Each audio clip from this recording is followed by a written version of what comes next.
Alrighty. Good evening, everybody. How are we all doing tonight? Sorry for the late start. As I sort of warned at the end of last night, we'd probably be starting late tonight, and indeed we are. Probably be a bit of a shorter stream as a result. Maybe like 3 or 4 hours instead of 6 to 7 hours. But we'll see how I'm going.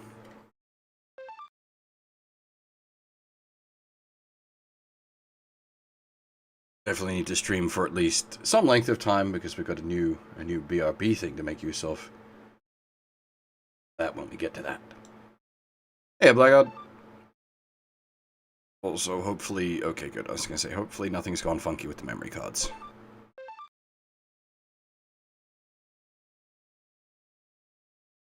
Because as I mentioned yesterday, I used some sort of hacky bullshit to get the save transfer to work.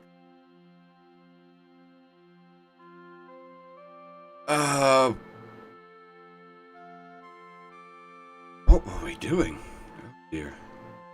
So we're all ruined up. Our base got shreked.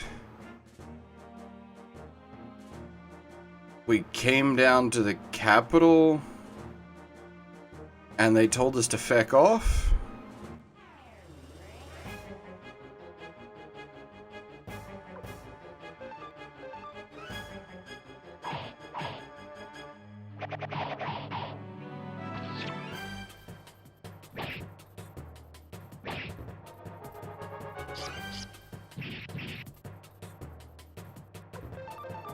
But yeah, I don't think we've got anything to do with water yet.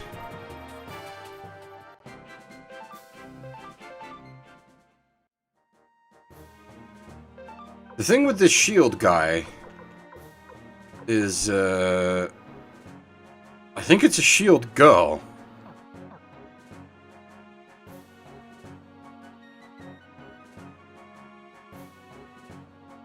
The one character with a sensible physique build-wise and sensible equipment. I think these guys are telling us to feck off. Yeah, an entry permit.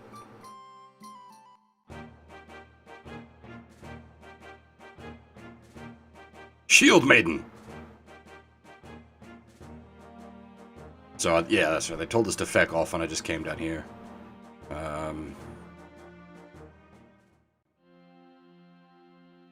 Well, we've got the Atreides boy with us.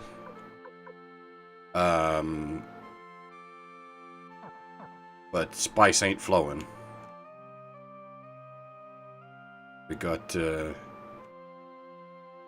fully booted from his like family. I think did we do upgrades for relevant? Yeah, okay, cool. Upgrades for relevant.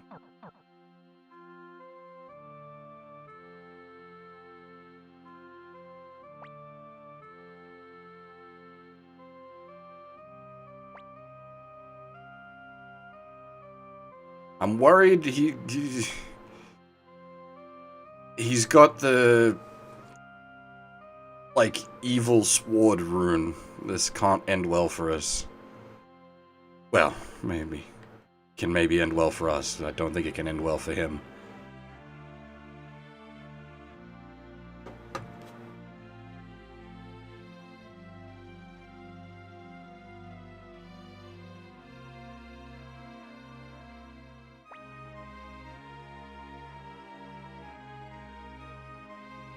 So we can actually boat up here. But we've got no reason to. Not sure from whom we acquire a permit.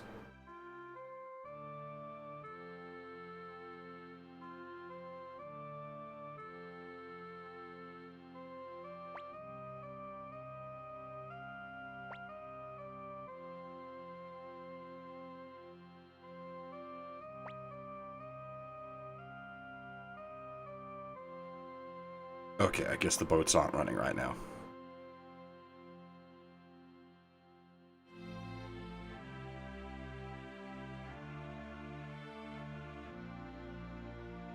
There's every chance this isn't even where we're supposed to be. This is just the closest town nearby, so I just ducked in here. There are other places we could head.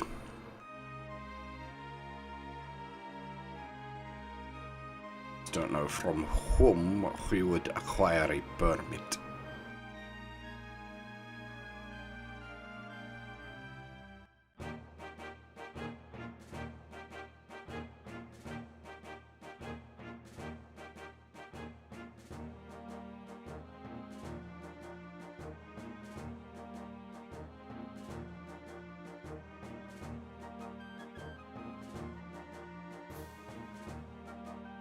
Really badly need a map.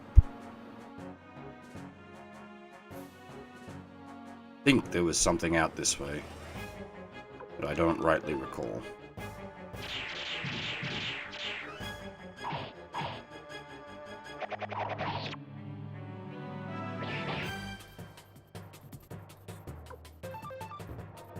Yeah, it has come up a couple of times. It's like interesting that our primary cast of characters are all like all army types. So you got the staff on the Atreides kid, you got the Tonfas on the main character, and you got the Tri-Staff on his sister. Did they just drop a rune?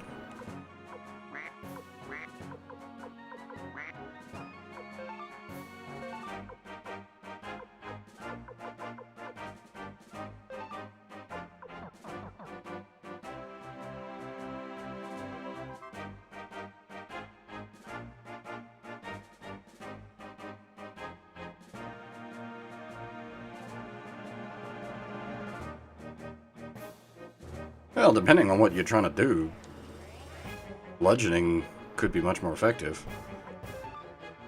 It's still going to kill people, but you could also, you know, disarm pretty effectively or take down.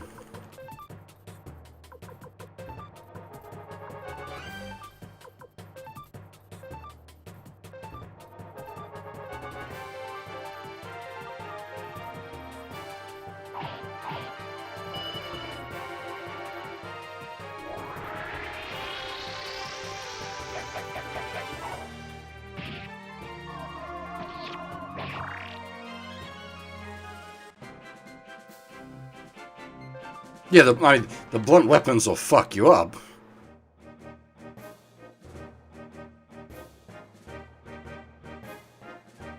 Just, you're not gonna bleed to death. Well, you probably would.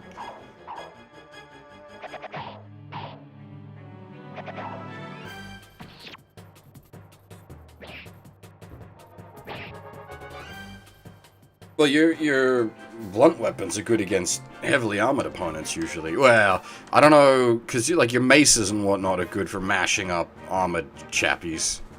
I don't know if your like actual stick-based weapons, like your Tonfer and your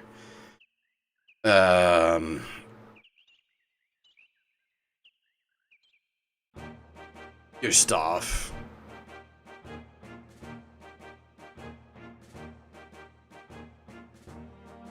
I don't even... Did we explore much out this way? I think we came through that checkpoint and didn't do much last time, because I was like, we're going way far afield. We might still be going way far afield.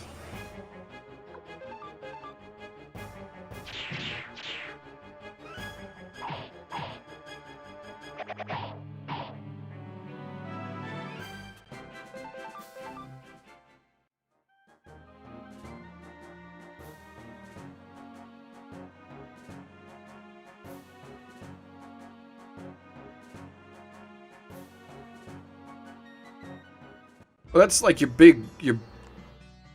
Sonic. Your big,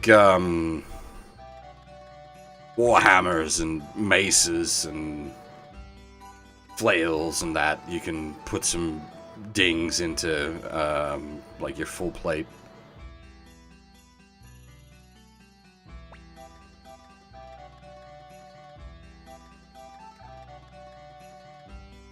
I suspect we've probably gone way too far afield at this point.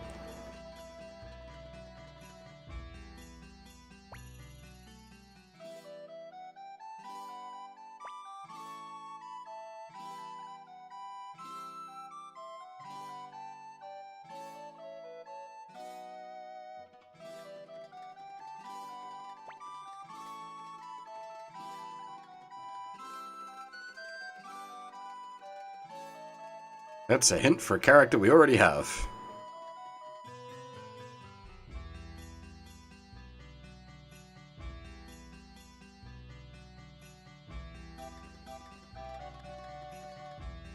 Basically, you ring them like a gong. This is a big place, holy crap.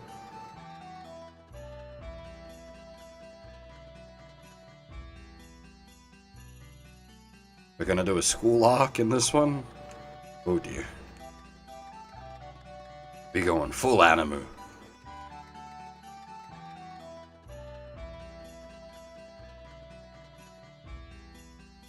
Hopefully not, actually. The last JRPG that pulled that annoyed me a bit.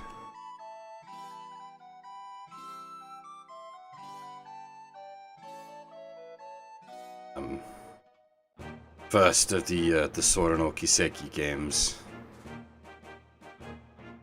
had like a whole chapter where you're just at a high school. I was like, this is really inappropriate.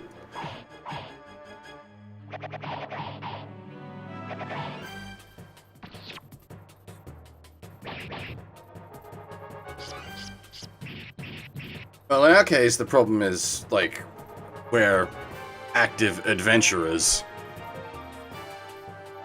So,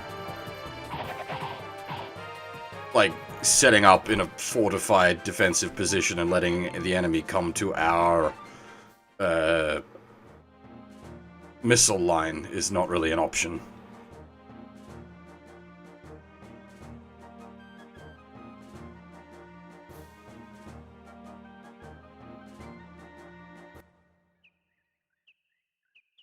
I'd be all for, like, some good old rank and file crossbow done in, like, musket gunline style lines. But that does not work for adventuring.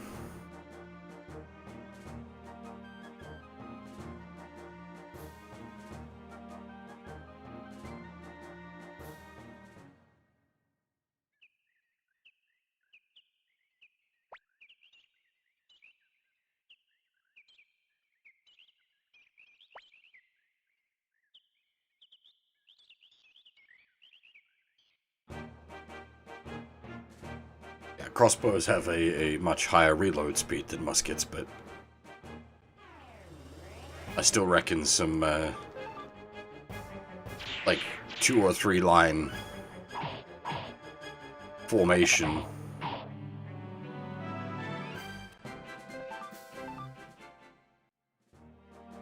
Well, most of the crossbow loading is on, like, being able to cock the mechanism, right? Like, you just need to be fucking strong.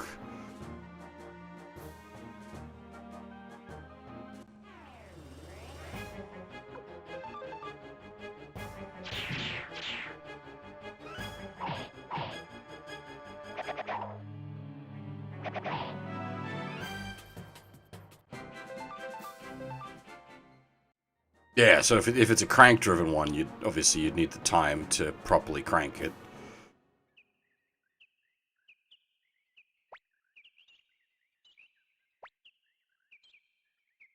And then at that point, yeah, you're sort of entering musket line territory.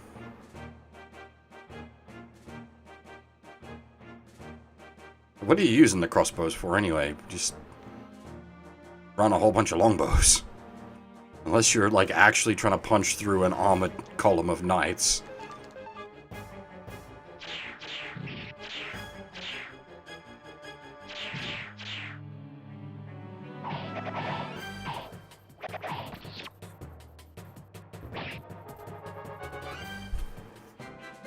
Yeah, but, like, it just depends on what you're trying to achieve. Make it rain death. Your archers are better for that.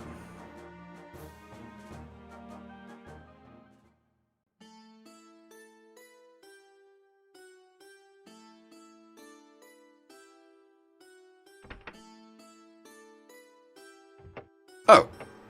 This is where we're supposed to be. Nice.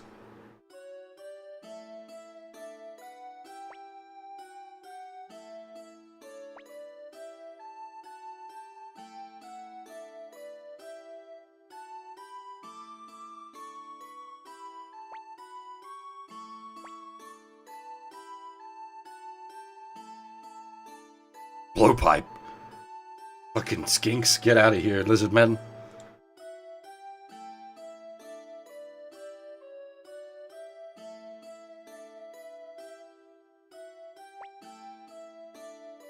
Goddamn fucking skirmishing ranged units.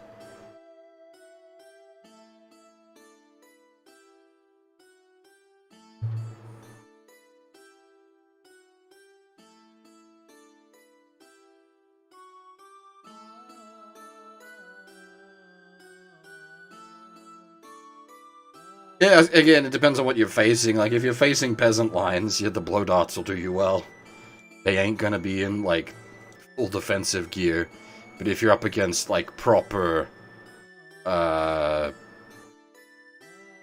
equipped, units, then the blow darts ain't gonna do you much good.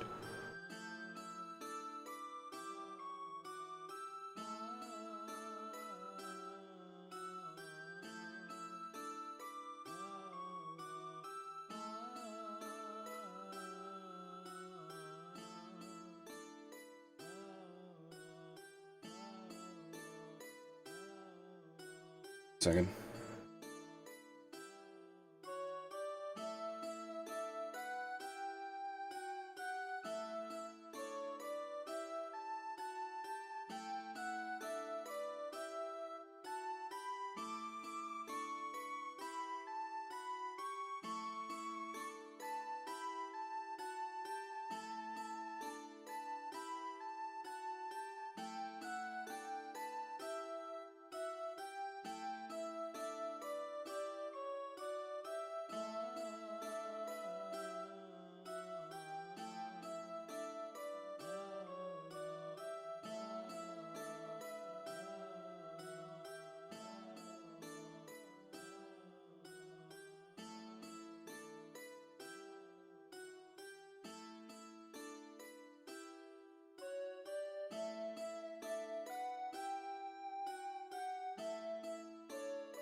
Well, Japan had, like, black powder bombers, didn't they?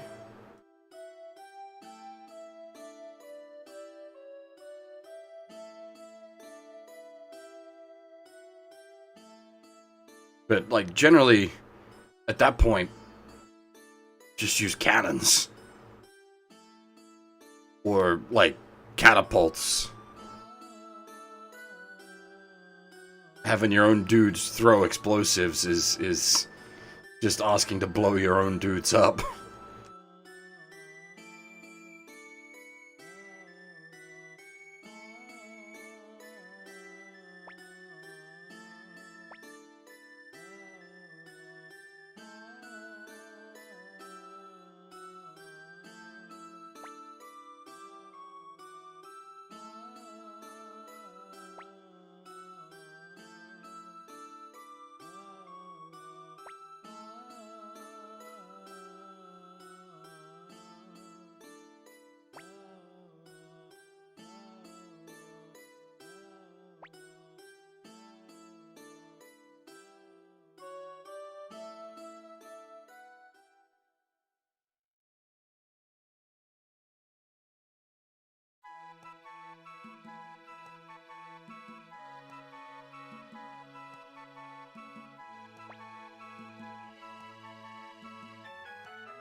Firebombs make sense.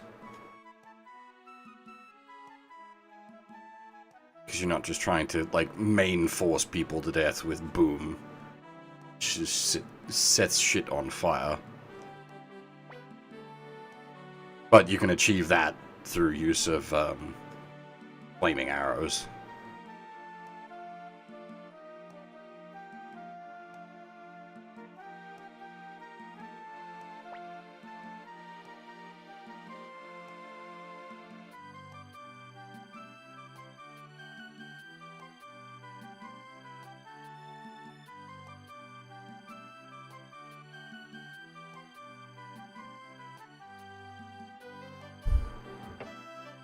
Shuma going to go and save her husband?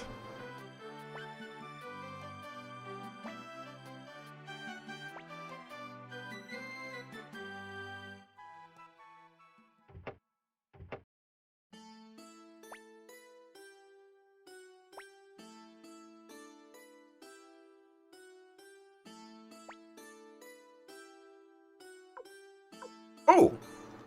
Hello! Speed up Nanami? Well, why not?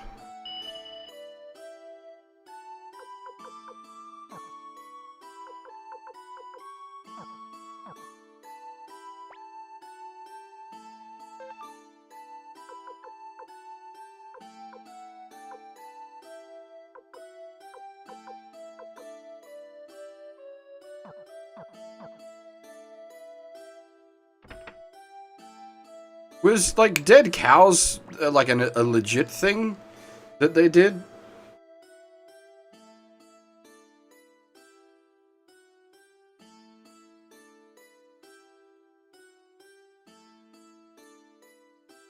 That's some nasty.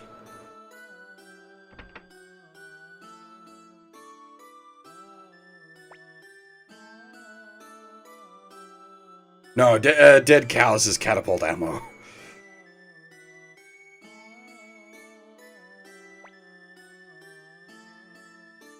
To just splatter everywhere, and especially if it started to rot a bit, woof.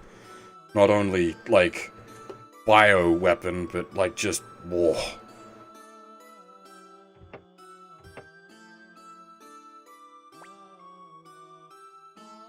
Cows would sort of splash.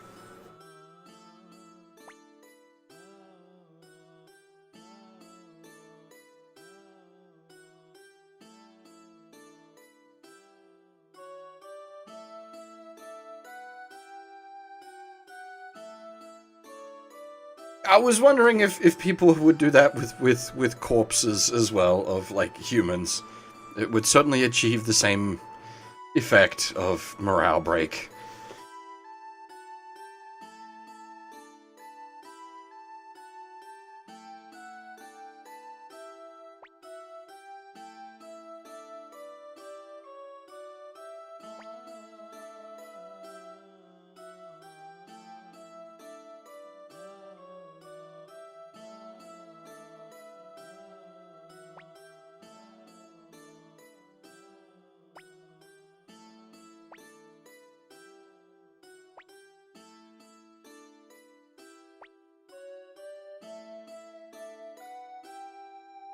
Actually, it reminds me of the good old corpse wagons from Warcraft 3. Those were quite useful.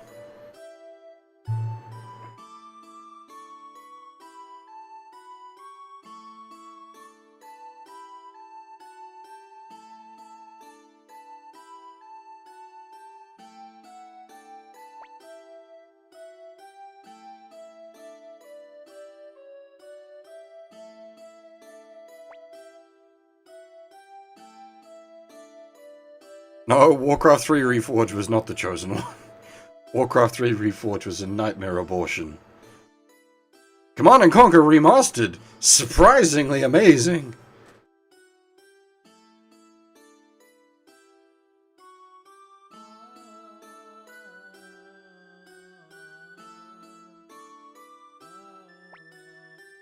Oops.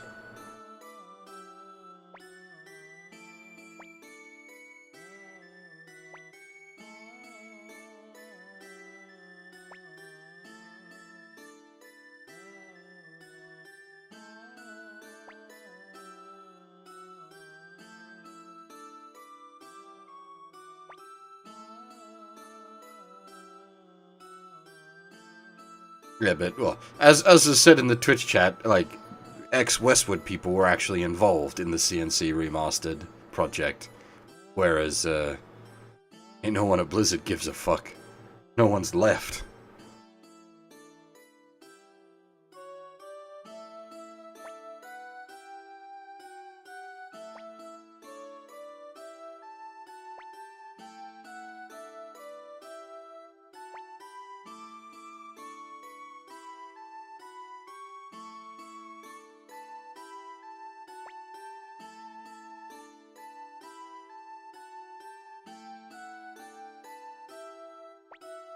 I honestly don't remember anything about StarCraft Remastered. I suppose in the case of that, my assumption would be that there would have been a lot more expectation because of the still active South Korean StarCraft scene.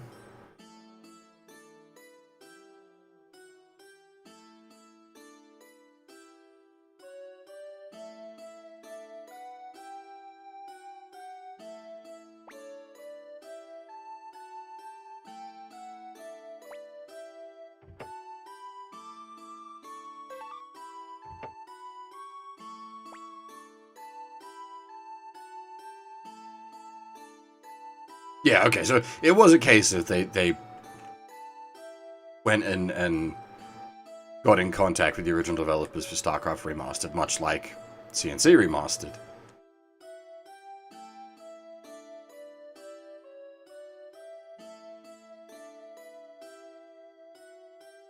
CNC Remastered also really stands out, because not just did they get the original devs, but like they got the original music back and everything, and did a bunch of remixes of the original music, which is just really good. Seriously. CNC Remastered is like the gold standard.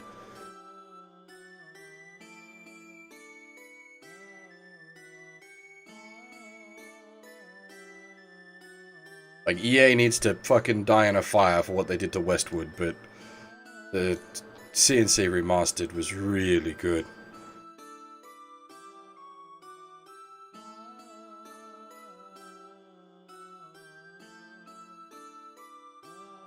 I don't think I've played Age of Empires Definitive, but, like, the thing is you're competing against...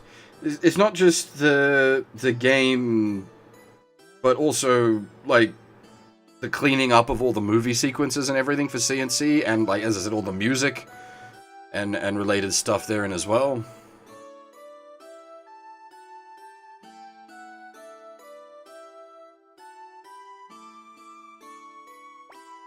The CNC Remastered is like a complete package.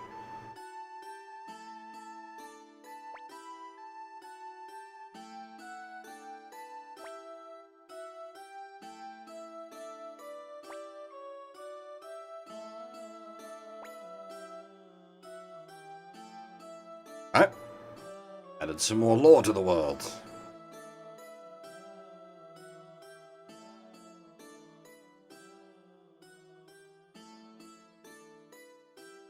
I've never played AoE Definitive. I might have to look into it. But I never... See, the thing is, I didn't play AoE 1 that much back in the day. AoE 2 was the one I played a shitload of.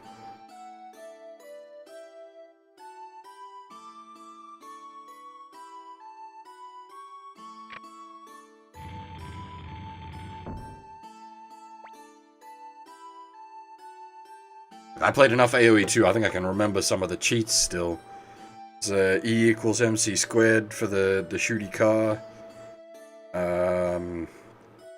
Oh, what else was there? Quarry was 1,000 stone. Robin Hood was 1,000 gold.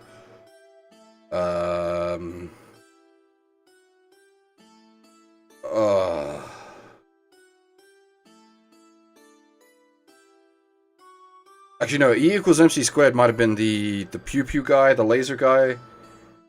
What was the car?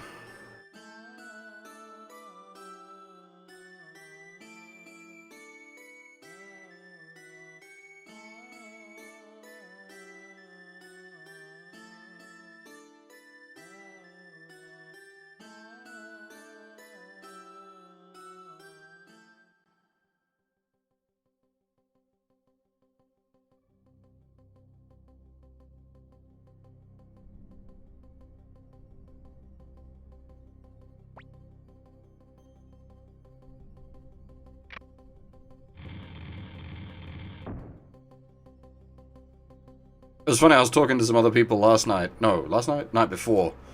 I made a power overwhelming joke, which is the invincibility cheat in StarCraft, the original StarCraft. And someone actually got it. Which is real nice.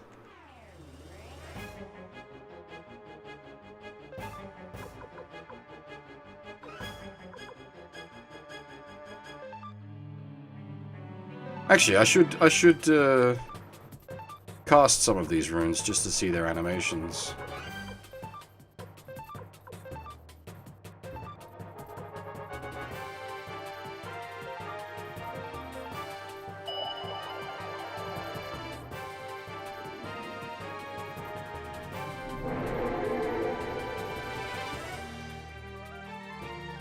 Nice.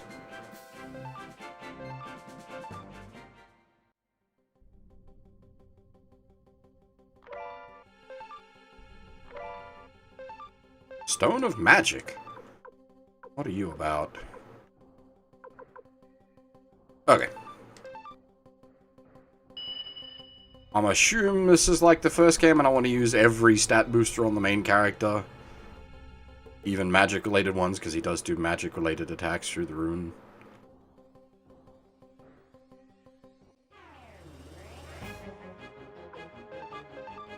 Megawatt, indeed. What the fuck?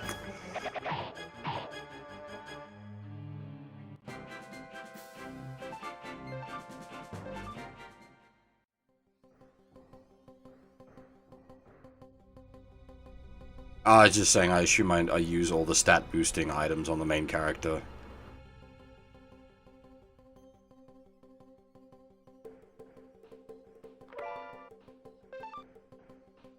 Because, unlike,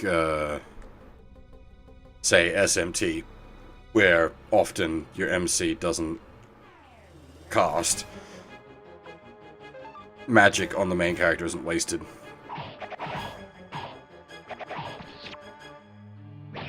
Well, going back, we don't have a Goemon game left open at the moment. We finished Ganbare Goemon. We definitely need to do 2, 3, and 4, but that's a matter of getting around to it.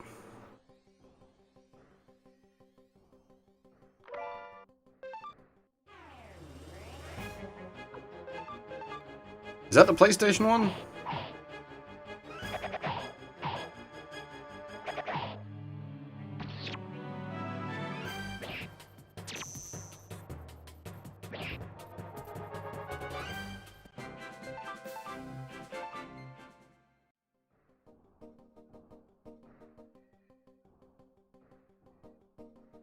Who did that patch? Because that wasn't Tom, right?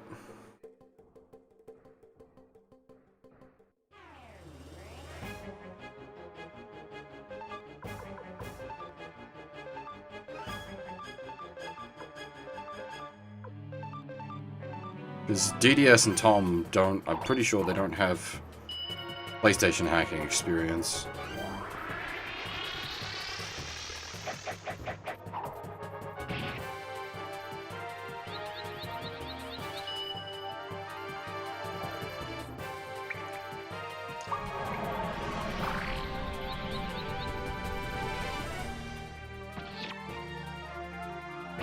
They're mostly Super Famicom and Game Gear.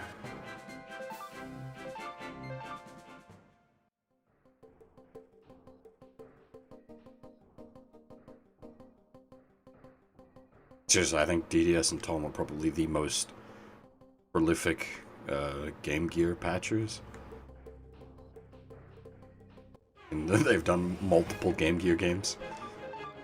Actually, it was weird. Last couple of years, well, it was weird. It is weird, odd, that there's been a bunch of Game Gear patches come out. Zenki's worked on a bunch of Game Gear games, unrelated to, like, Robbits, just... like the Godzilla game. How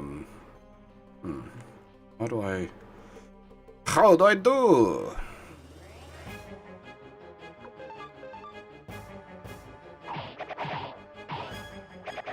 Game Gear Retro. Oh, is that the, like, absolutely minuscule fucking Game Gear that's like, why do you exist?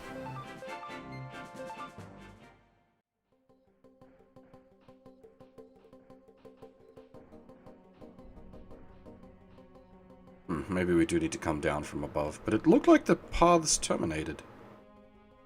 Glorious.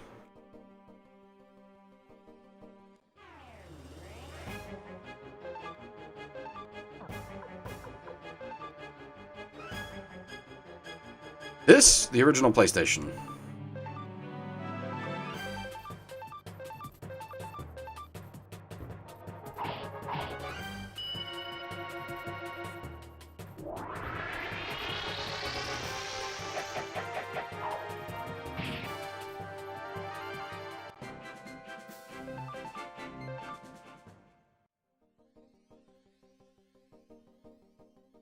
Looks like a Sega game. A little bit. I can see where you're coming from. It's got a little bit of that like sort of Fantasy Star feel because it's got this what I call the double height sprite.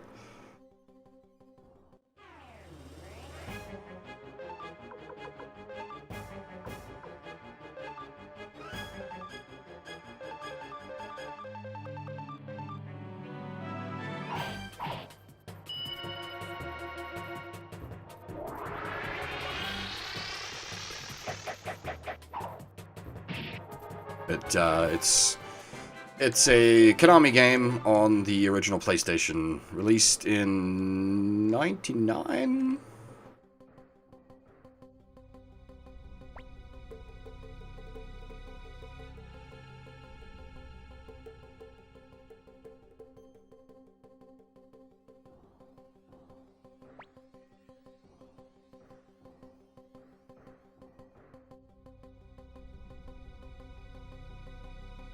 Rest in Pepperoni's all Konami IPs.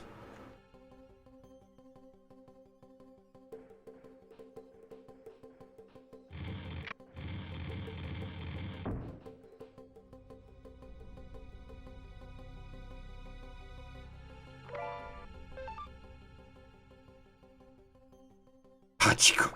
Is there a Pachi slot Suikoden? There probably is, isn't there? God dang it.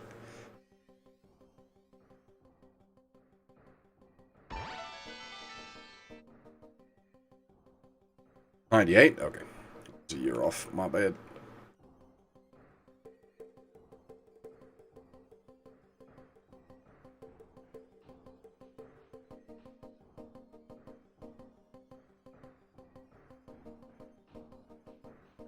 '98 for JP, '99 for... I counted for '98. So, like, in that case, like, obviously, you make arguments for '99, but I'd say '98 for the sake of, like, maintaining idea of developmental history, because it would have been developed over 97, 98, so it gives you an idea of its time period.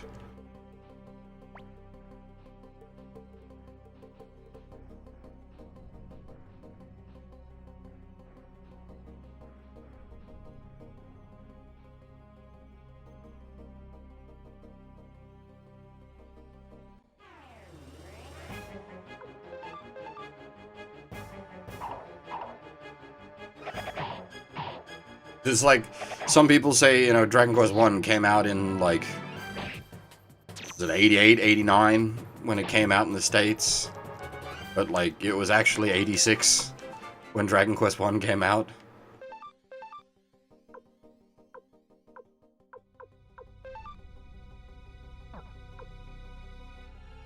Oh, I'm probably not the best for doing a story recap on this one. Let's see. So far, the two main characters are Ryo and Joey. Both of them were sort of, they were in a unit of young soldiers in their country's army that was betrayed. They're now fugitives to their own land because they were supposed to die and didn't die, and they now have been branded as spies by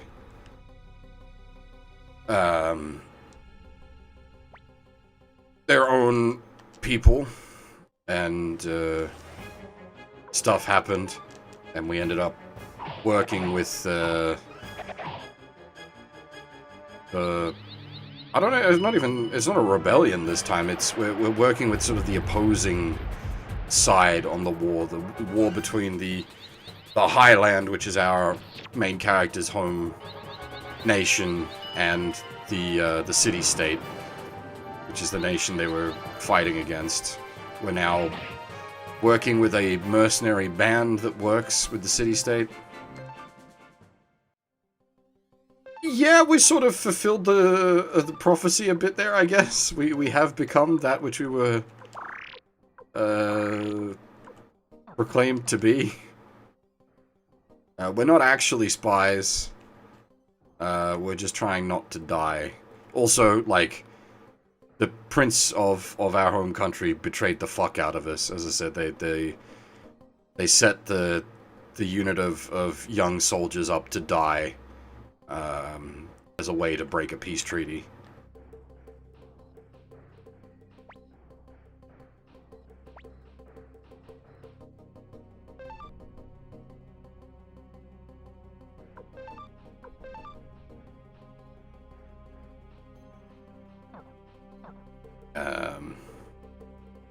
Currently, so the mercenary crew that I mentioned that we joined up with, their fort got burnt. No, not got burnt. Maybe it got burnt. I'm still not sure actually if it got toasted. We tried to explode it behind us. Don't know how successful that was. But the Highland army showed up and took over the mercenary fort that we were hunkered down in. And we're now currently on the run. Double time.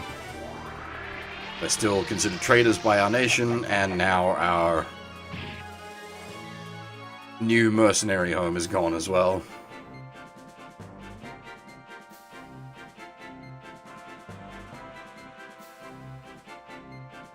It's been a bad time to be these guys.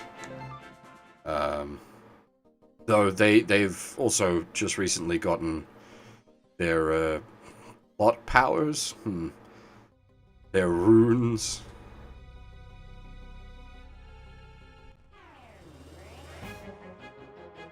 Nope. The only character you can name is the main character, and the main character has a official name as such. That official name being real.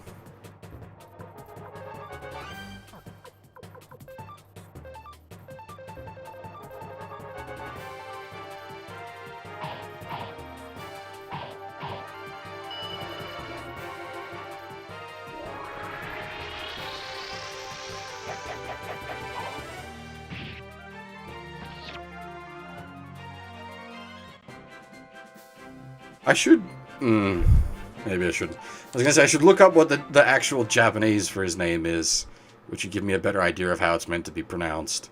But since he's a main character for this game, I don't want to risk opening a wiki page.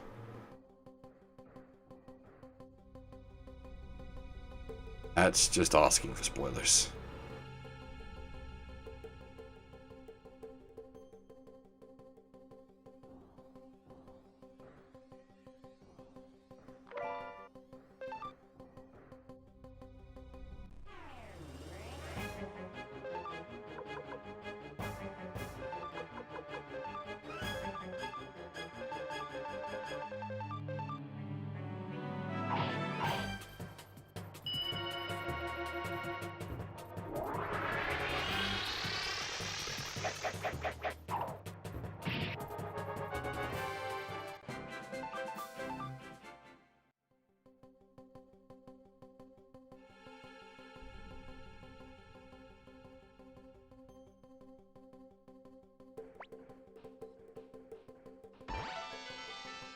Yeah, and Luca is the prince of the Highland nation. Ergo, we were betrayed by our nation.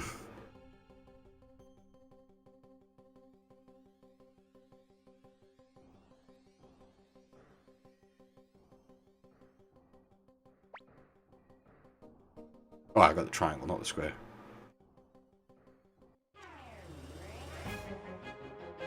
A little bit on the brain fuzzy tonight. I might make some stupid mistakes like that.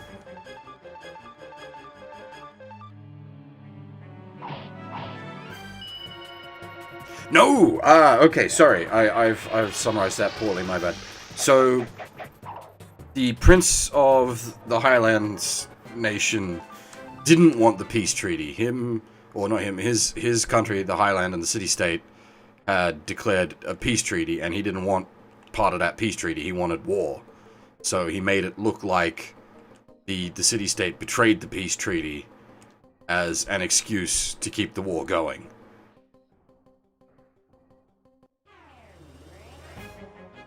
And so he slaughtered his own army, essentially, for that end. And made it look like it was the enemy that did it.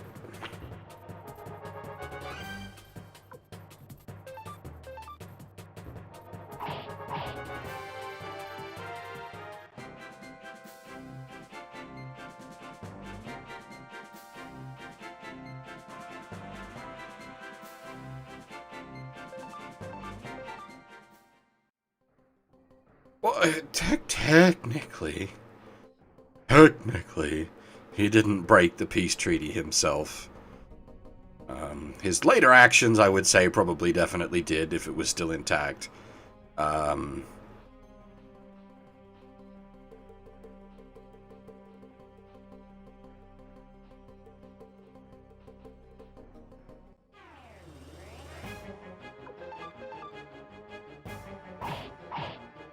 There's some complexity to the politics going on.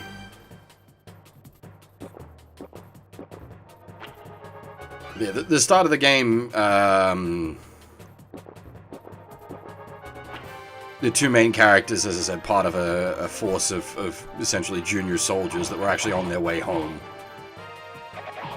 because of the peace treaty. There's a bunch of dialogue in the opening sequence with your fellow soldiers that are like, hey, we're glad to be going home, you know, glad to have not had to die on the front lines, that sort of thing. And then we're surprise ambushed in the middle of the night. But that surprise ambush was our own forces wiping us out.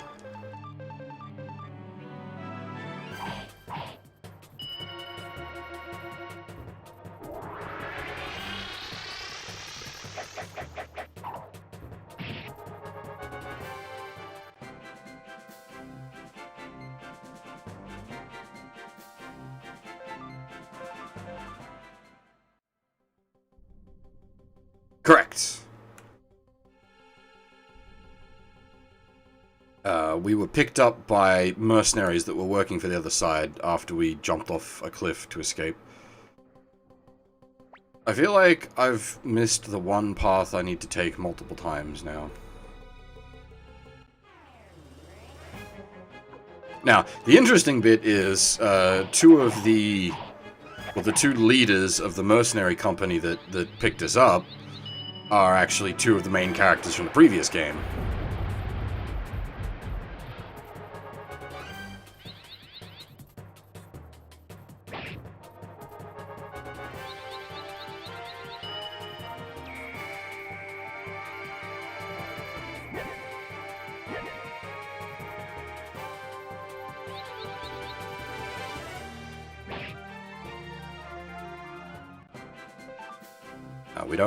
We don't currently have any of the characters from the previous game with us, but a few of the characters from Suikoden 1 have made appearances thus far.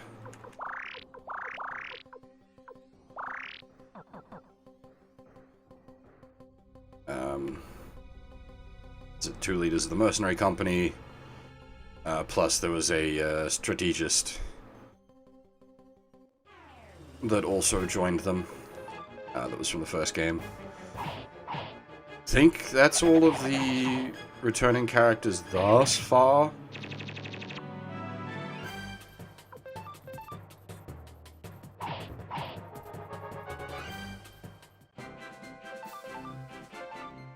Which, I'm actually happy to see the strategist back. I quite liked her. She was a very bit part character in the first game. I'm hoping they do something more with her in this one. Especially since she's got the dead husbando thing to roll with now.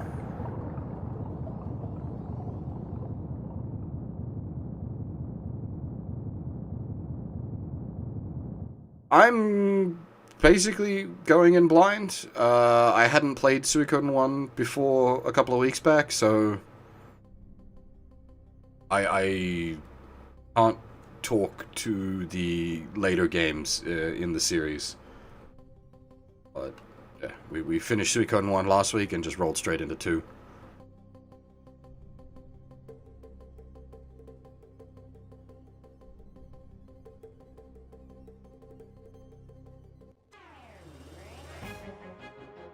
Moon?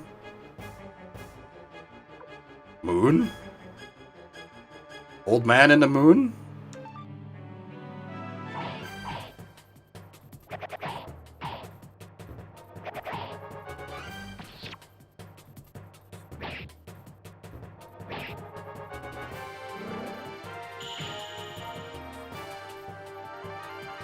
I actually quite like this as a design. It's really good.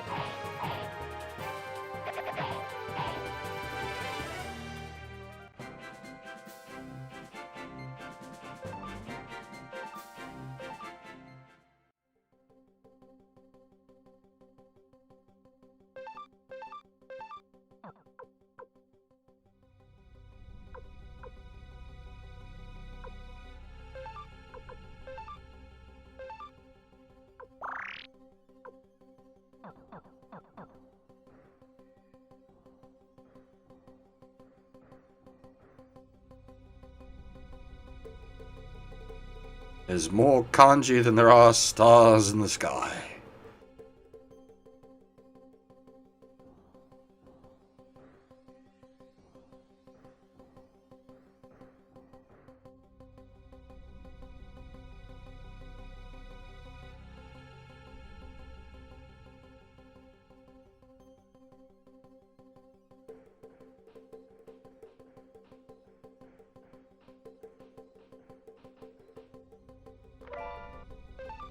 Chainmail.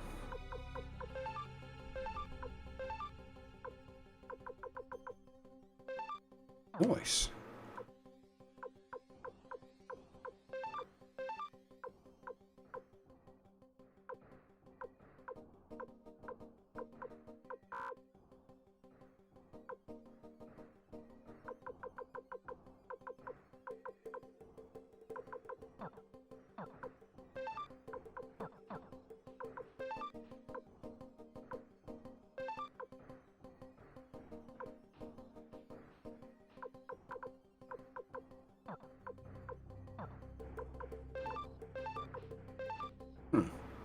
Doesn't want to equip the brass armor. Okay.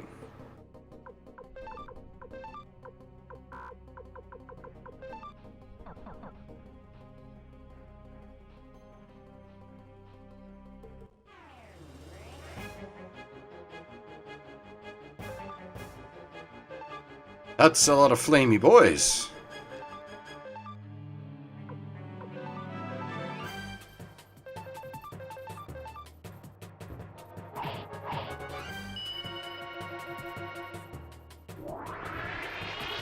Yeah, it's usually like sort of 3,000-ish kanji for average daily use, and then you've got another few thousand that sort of appear less frequently, and then you got the real obscure stuff that only appears in like legal documents and textbooks.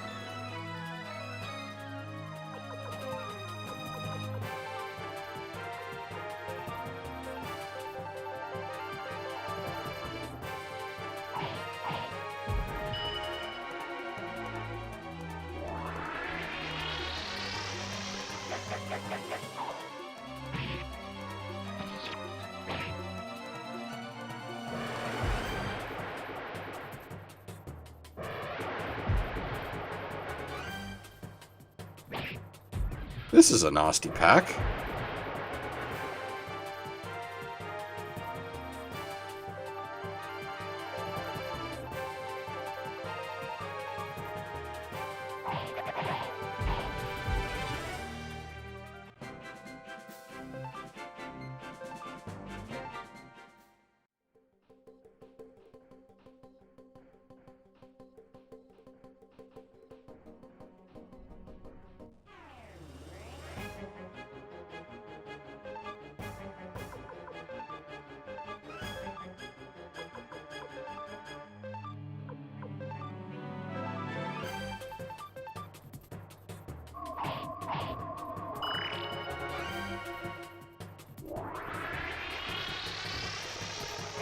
Thankfully, DSs themselves shouldn't spike too much price-wise for quite a long time, just because there's so many of them out there. DS games, that's different.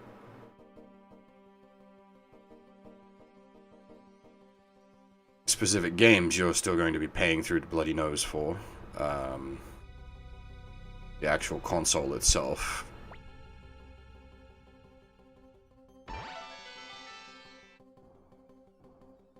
Yeah, even then, there's so many of them. It was such a prolific console.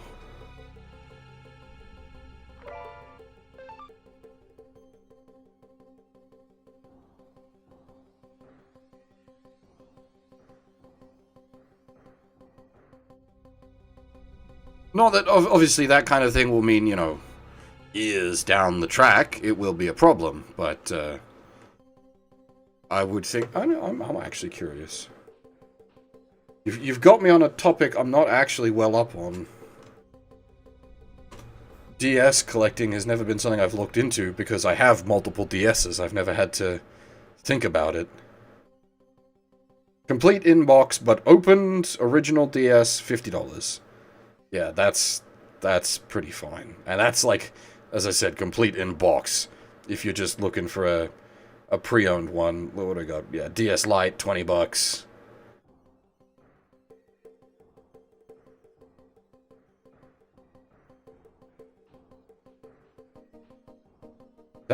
That can't be right. Oh, that's I was gonna say $11 for 2 DS Lites, but no, that's a bid-based auction.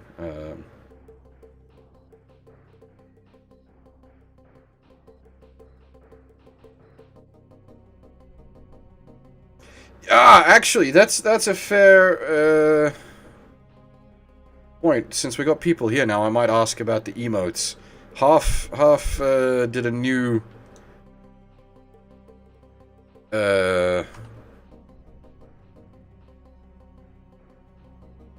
gahaha emote. Which do people prefer? The original? Just the green one? Or the new one, which is the red one? People prefer the red one, I can switch that into slot 1 so that everyone has access to the red one, and move the green one into slot 3.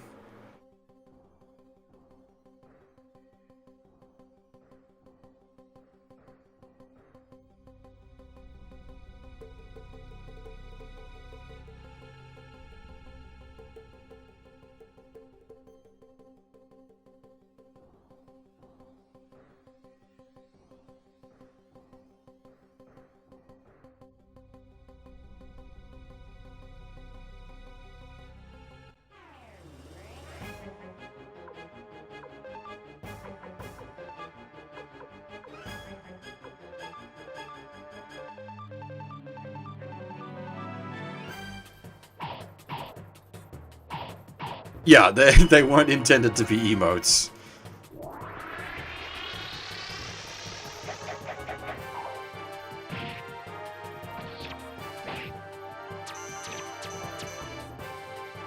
We have, so, the things you have said there have actually been taken into account, with this variant. But I prefer the look of the others.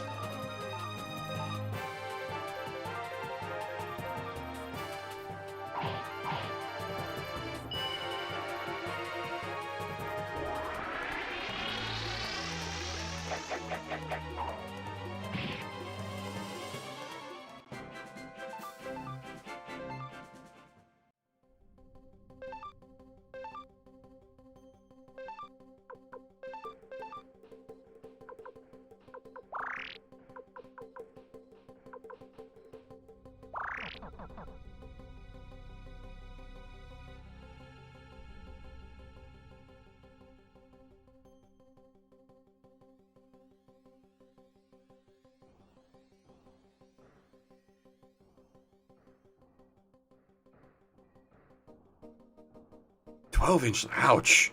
That's a small screen, my friend.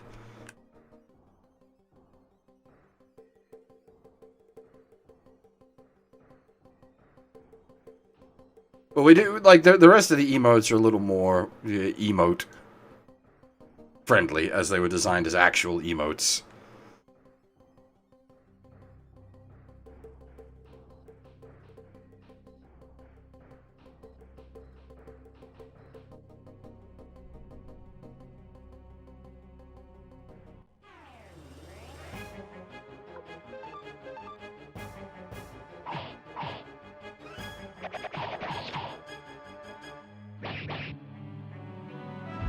Oh, sure, for the purpose of being like an actual laptop, I'm sure it's much more convenient than like a bulky gaming laptop or something.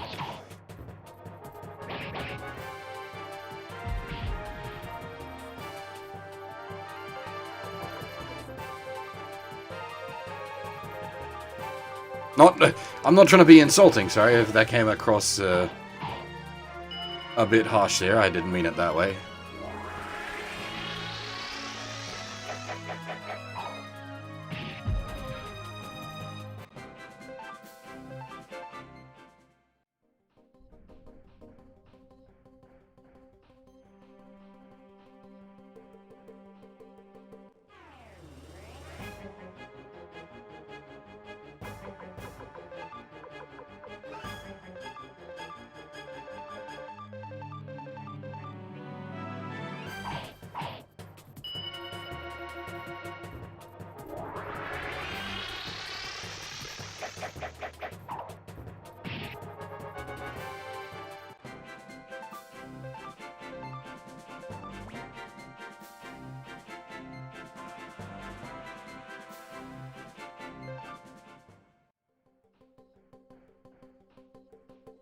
Yeah, fair enough.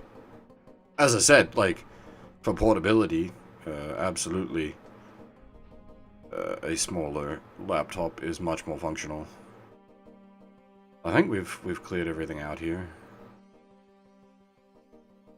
But yeah, we'll put our square tablet to use.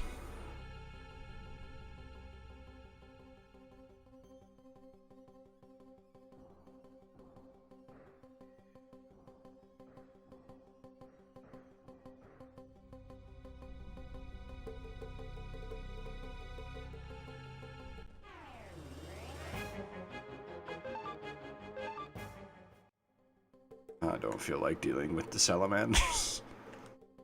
I probably should. I should take fights until they get to the let go. Once they're at the let go range, that's when you know you're more than beyond needing to fight them.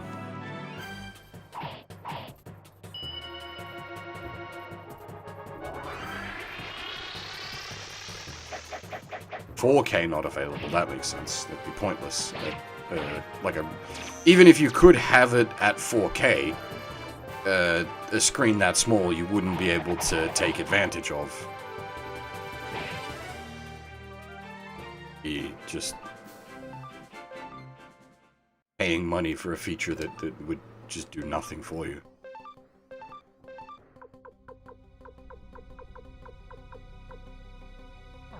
The hell laptop would be running in 4K anyway.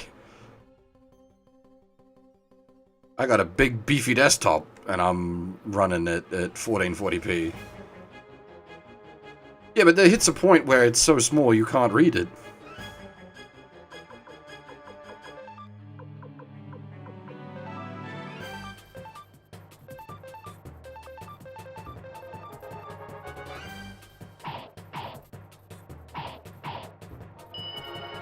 I was never fond of programming on my laptop anyway. Always preferred to work on like a proper desktop.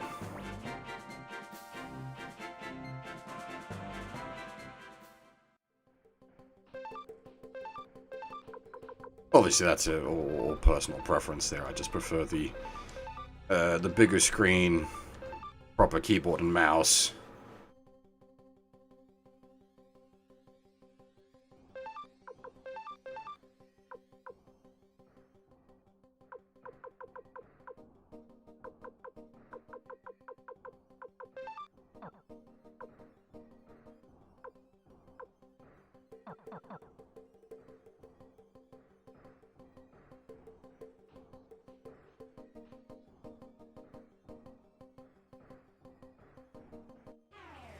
Oh god, I'm going backwards. Whoa, this is actually a scary pack.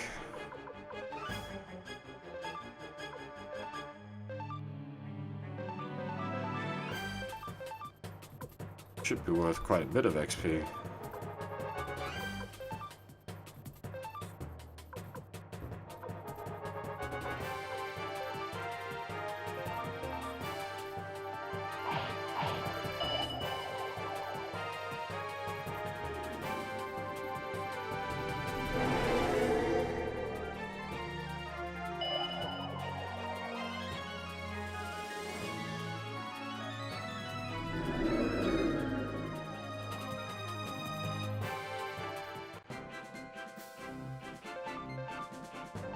Did we just hit him with Sun Attack and Moon Attack? We actually the Zambot and the Daiton?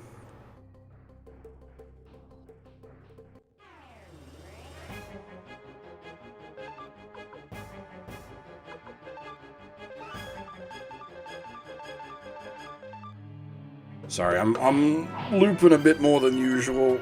I'm not focusing properly.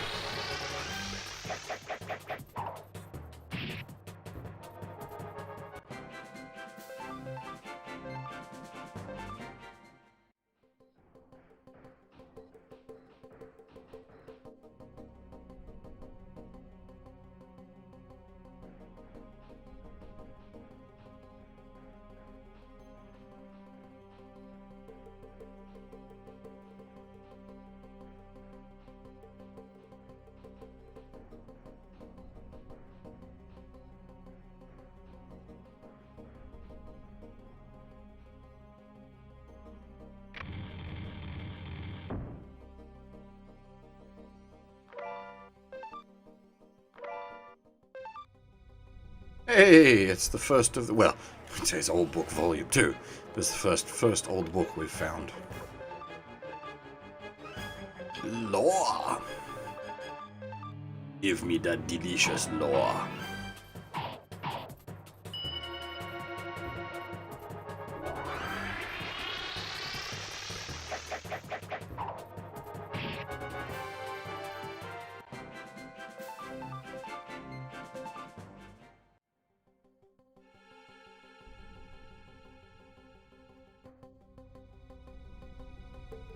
There's a bunch of square holes.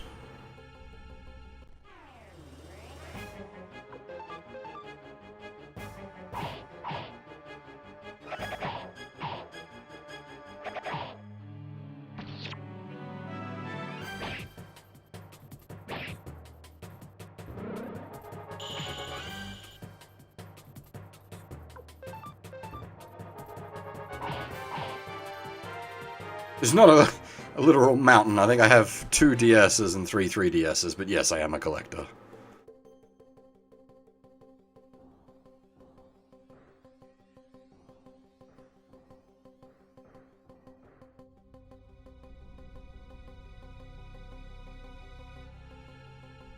Near the devil? Pale moonlight? What? I am confused.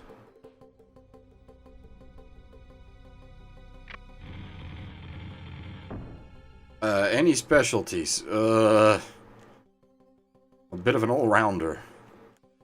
I don't know what, I don't know what...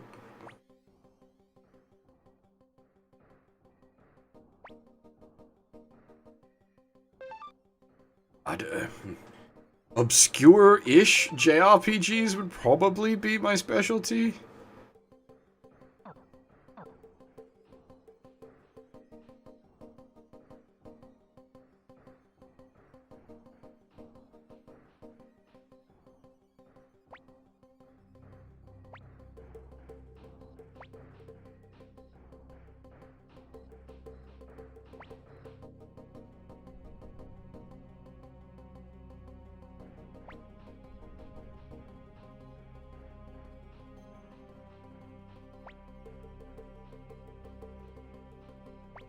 Yeah. Yeah, I've got quite a collection of Japanese games. I do a stream every Sunday called Super Robo Sunday, where I stream Super Robot Wars games, and the one we're currently streaming on Sunday is in full Japanese with no English. I'm doing a story summary of each chapter so people can keep up with what's going on. But yes, I do have a bunch of JP-only games and play them as well. Do I speak Japanese? Yeah, no.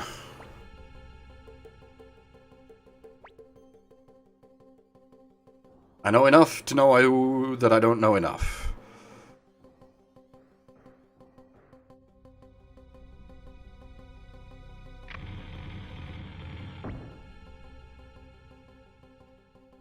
That's not hard though, Huff.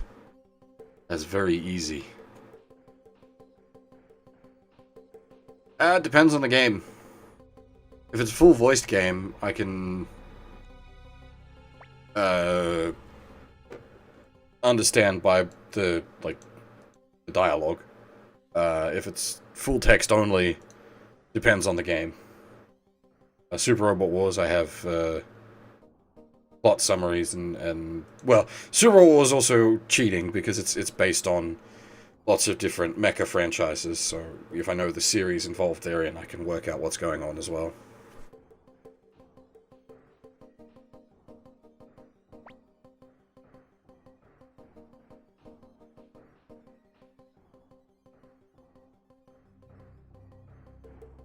Sort of Hydra?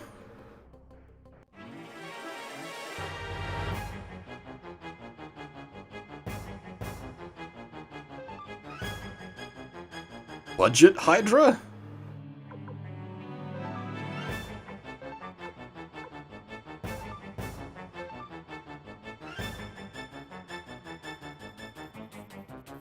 Yeah, well, as Half said in the chat there, with this sort of joke, I know enough to tell when a localization sucks. That's sort of my specialty subject. I tend to pick apart translation and localization shenanigans.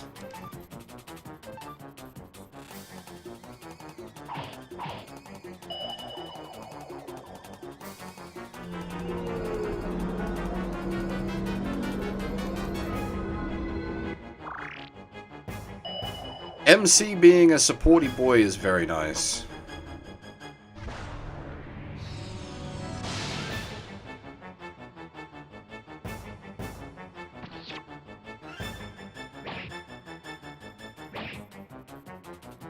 Yeah, the, human-like mouths on the snacks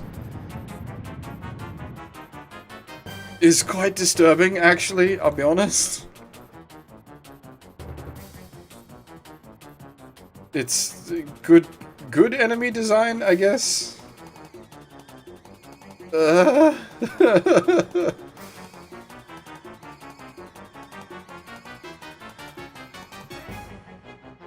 As it does actually make him kind of spooky.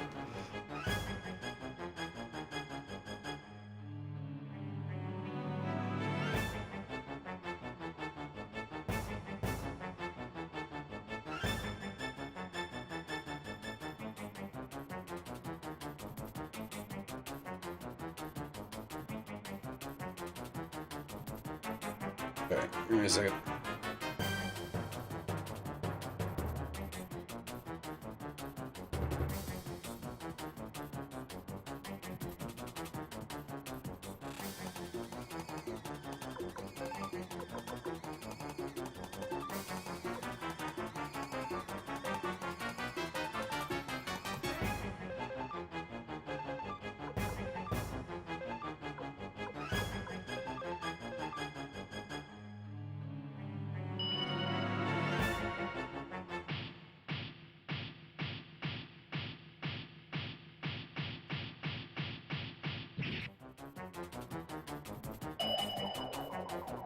Such a good animation.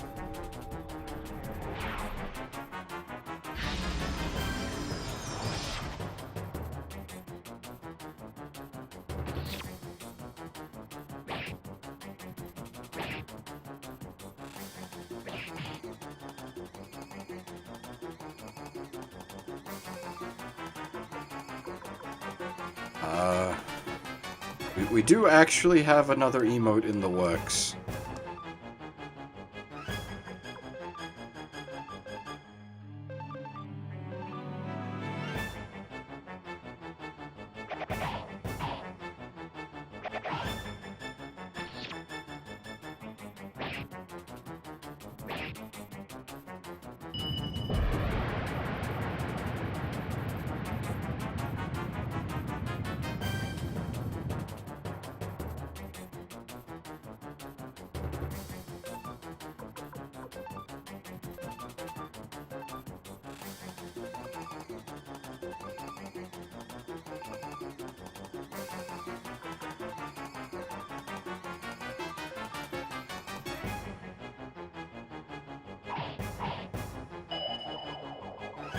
There's no animated emotes on Twitch, is there?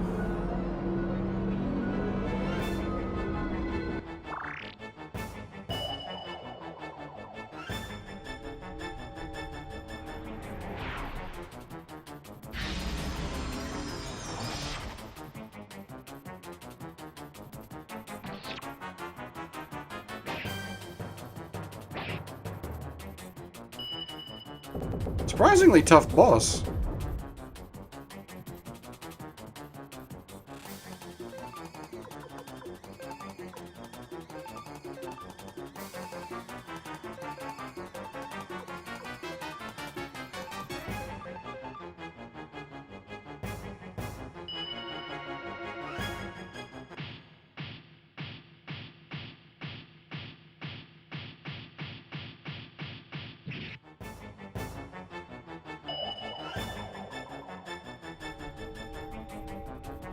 Yeah, I appreciate that, Blackguard, if it's gonna go that way.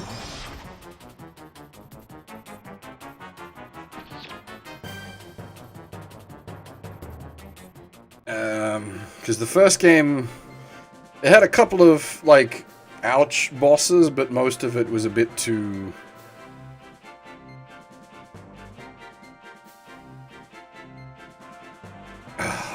So I don't even want to say it was a bit too easy, because, like, we were just fully geared the whole time. So it's hard to say what the balance on the game was supposed to be.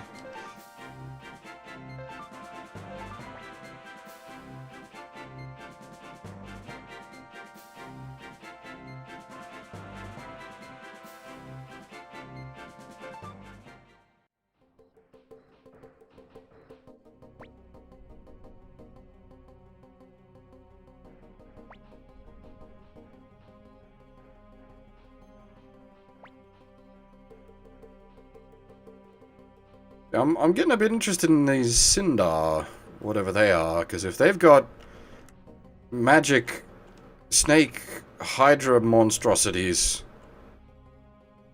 that's quite scary.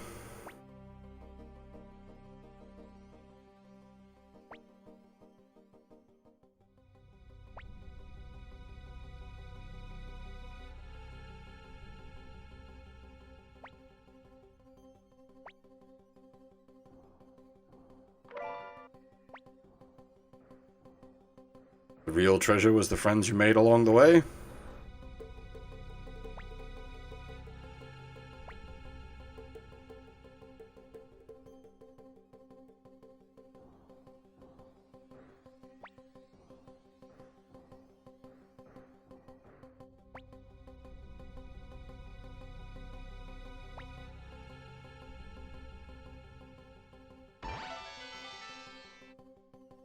Where's that healing herb gone? Because our inventory's full.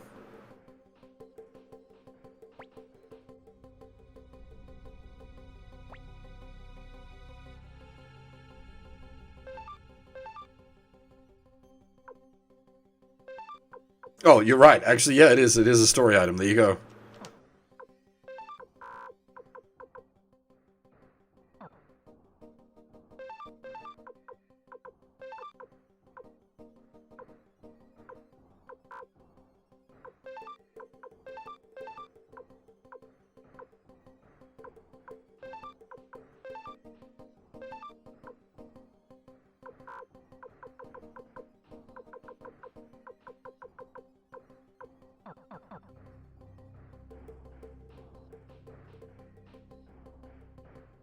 I sort of figured the,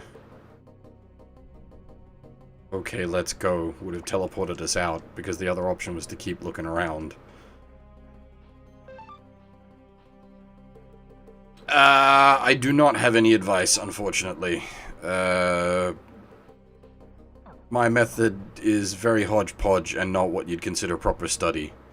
I've learnt through long-term exposure and repetition. It's also why I haven't learnt properly. I would definitely not recommend what I do.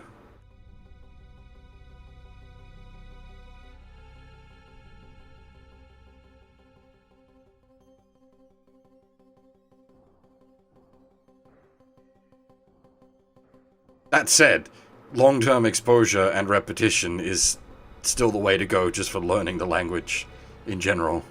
Just do it properly.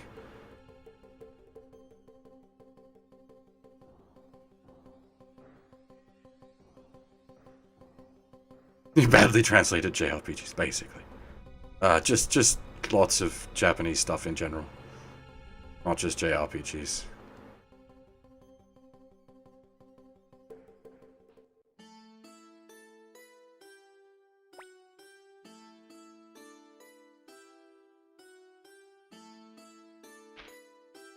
Hey! Waste not, want not. Yeah, there's, like, memes about people learning Japanese from anime. You don't really. You can pick up bits and pieces, but it's not going to be, like, constructive learning in any real way.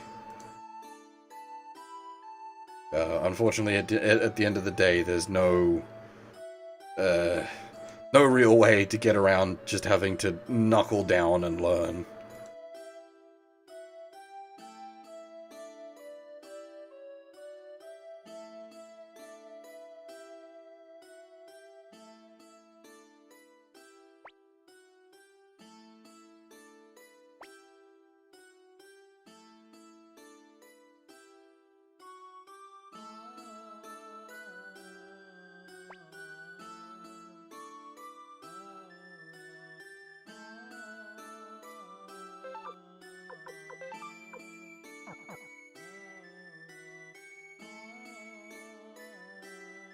I feel like we shouldn't waste it like that. It's a bit of a shame.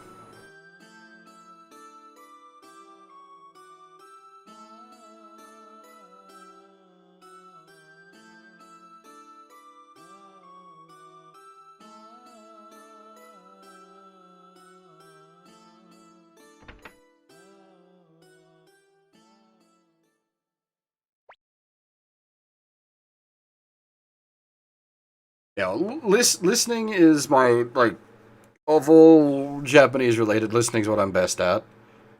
I can read bits and pieces. Writing, good luck. Um,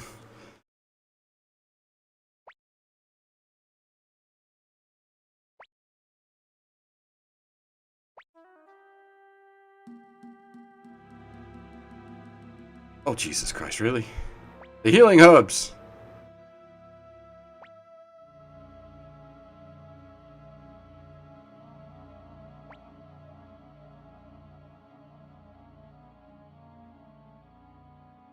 Jesus Christ, Nanami is just, like, obscenely competent. She, like, blows everyone out of the water.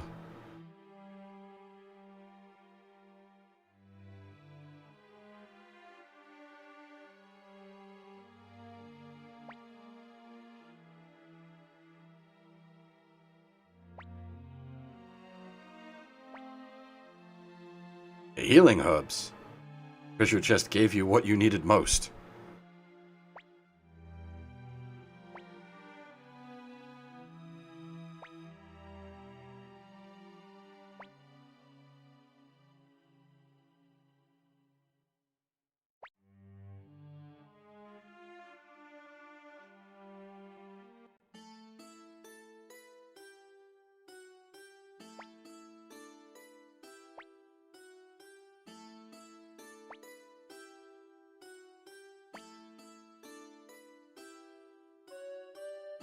Yeah, that would be the Seihai-kun version of this story.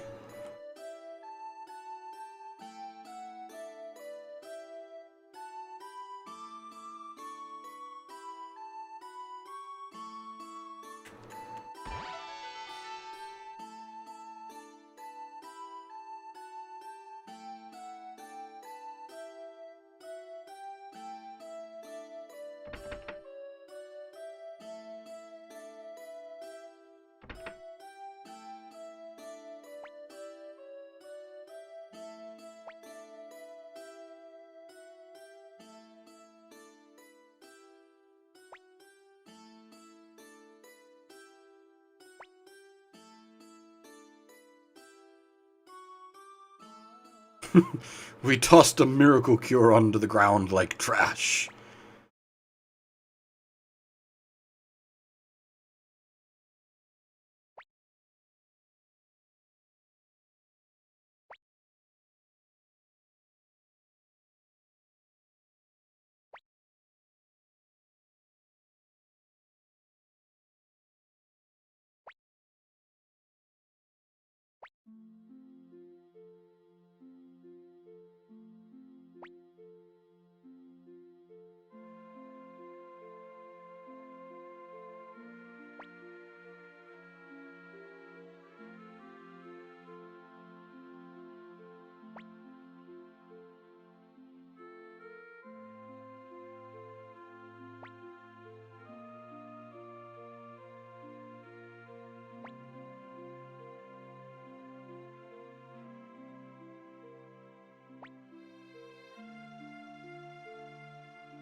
Poor Joey.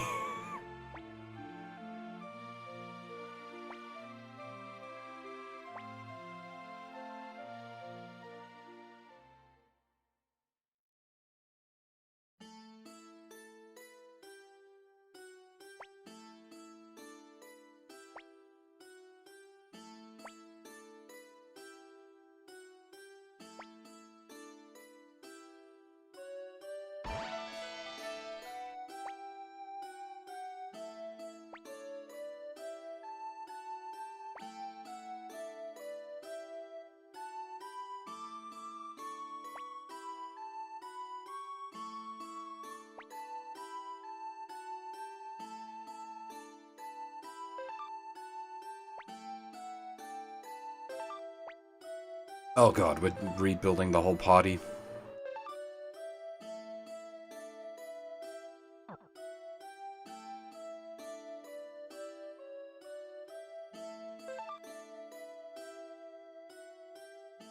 Holy shit, we got a free heal out of that? That never happens.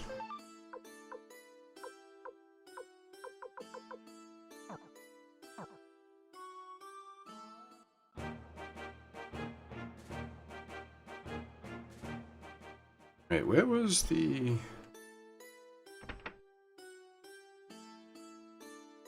Ah, dang it. The Rune Master's gone.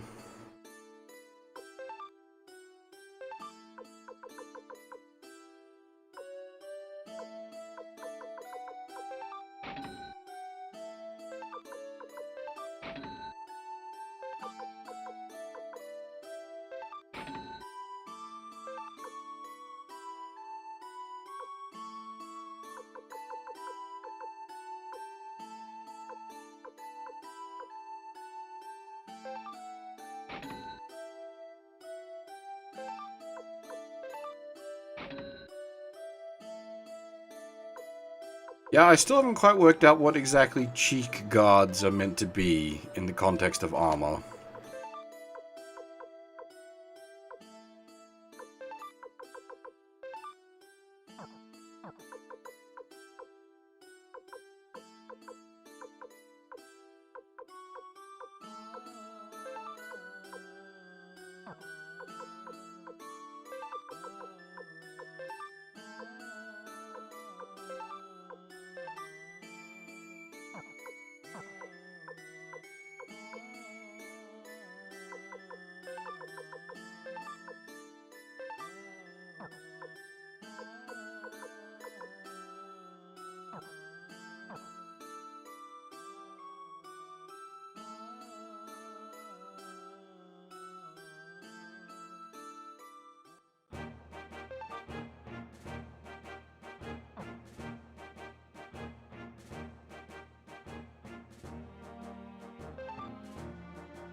The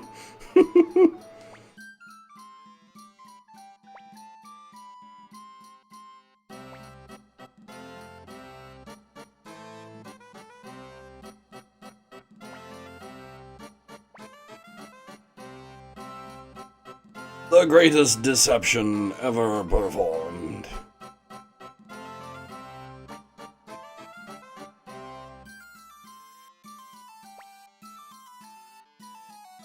God damn it, Nanami.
Well, we got through the gate.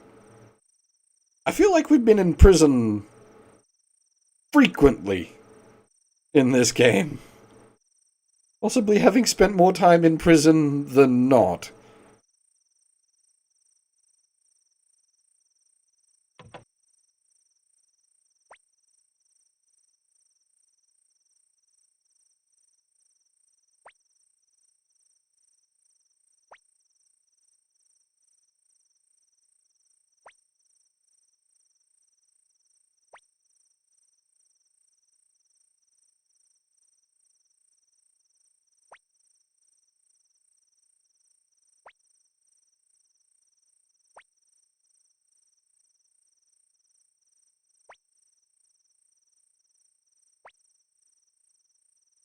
You both suck.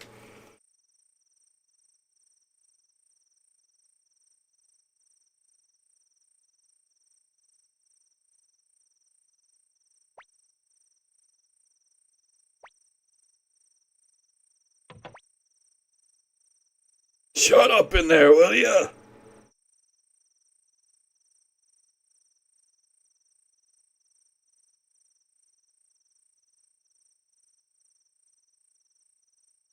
In before that has some, like, long-reaching implications.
I am actually concerned that some of these might have longer-reaching implications.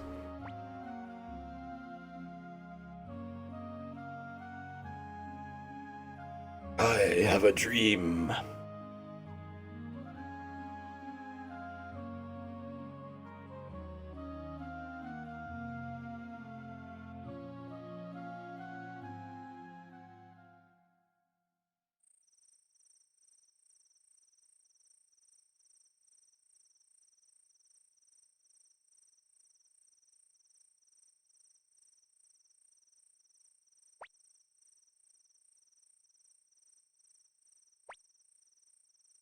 Well, in the context of Suikoden, he's been given one of the true runes, which means he is immortal, but not invincible. Very, key distinction there.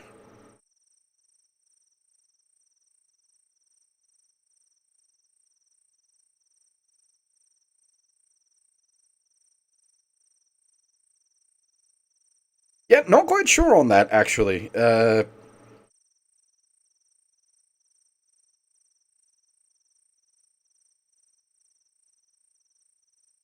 They are magic, but also alive? Question mark. We haven't really had it explained exactly what they are yet.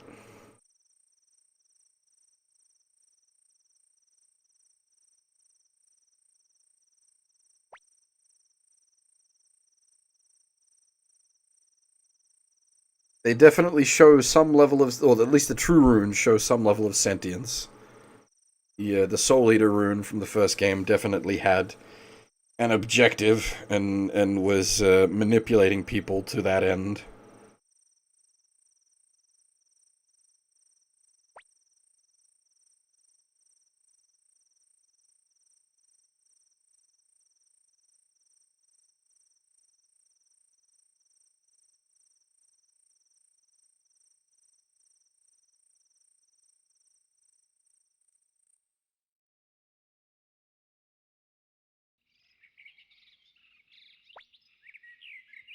I don't know if the Isekai rune is sentient. Whether it would... Hi?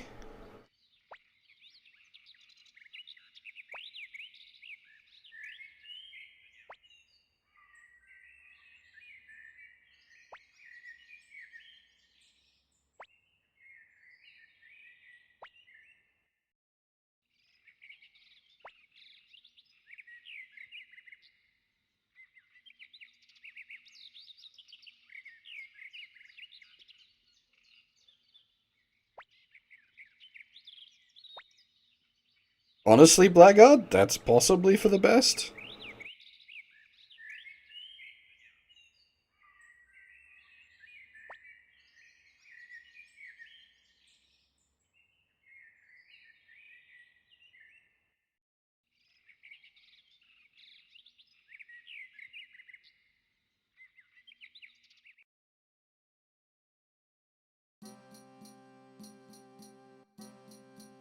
Alright. Before we go wild exploring Muse, I'm gonna take a couple of minutes, go wash my face and freshen up. I will be right back. But this is also the chance to show off the fantastic new all-purpose Be Right Back art from Half. I haven't worked out how I am going to position it on screen yet, but I think that's sort of appropriate. I'll have to think about the positioning, but yeah, we have the all-purpose Bear Right Back image. Very good.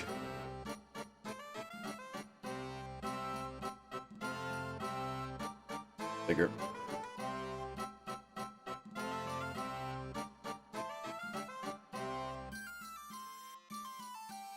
Right, as it says, I will be right back.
Alright, I'm back.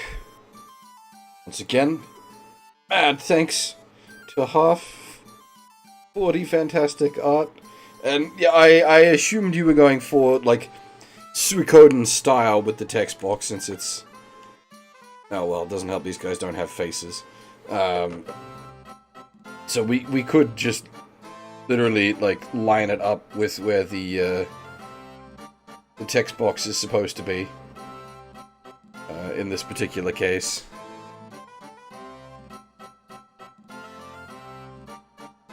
That's probably what I'll do, like, for each game, just sort of reposition it appropriately.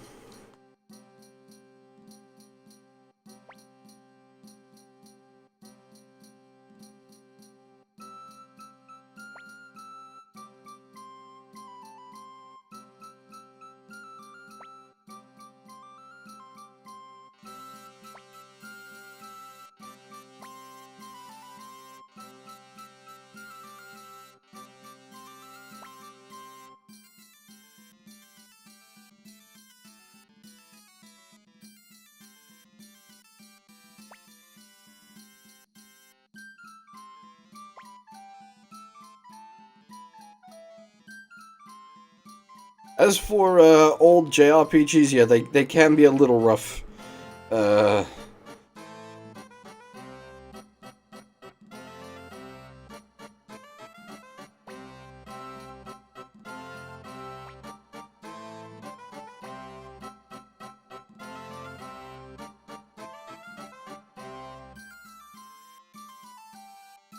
sort of just depends on how your taste flies.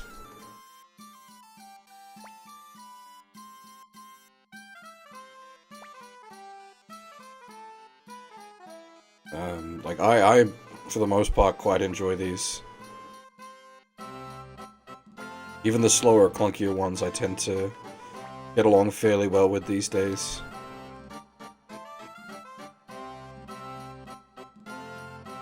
Like, there's a bunch of old JRPGs that I really enjoy that I probably wouldn't recommend to most people.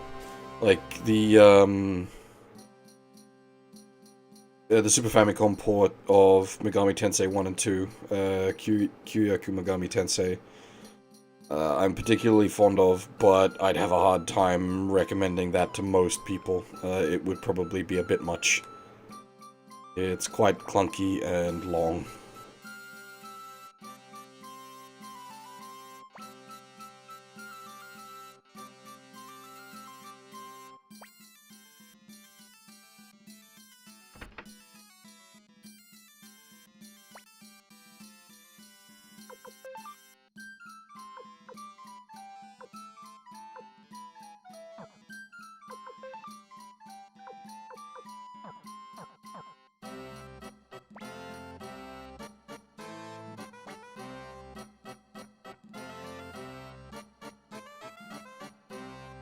That is the service I provide here.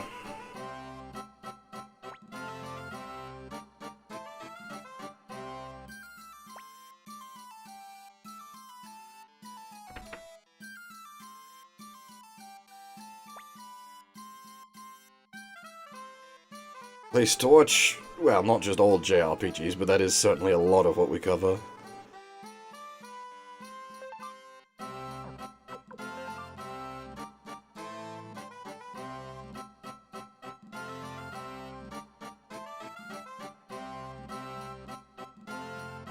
Hey! Thank you very much! I very much appreciate the sub.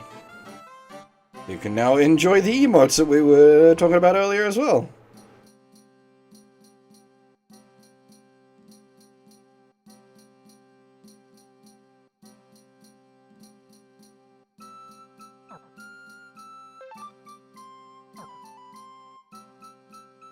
Oh dear, am I gonna have to explain how what the sub badges are? That's a little...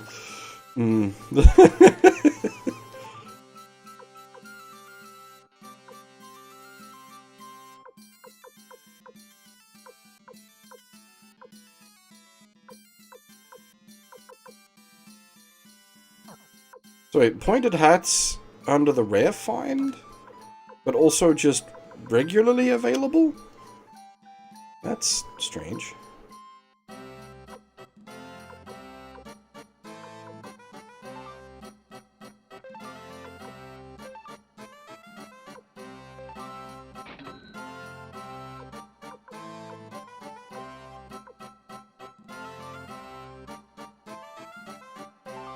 Yes, I much prefer the Twitch Dark theme.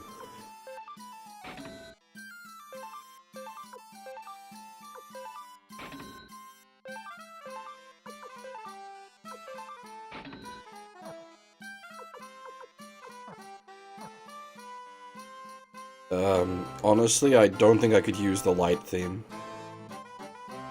They do look similar to a Cactuar from the Final Fantasy franchise, yes. There are a few other things they look similar to as well. That being Haniwa Genji, which are Japanese clay statues, which is literally what they are. Lacking the context of the Hanis, in this case being specifically from a thing.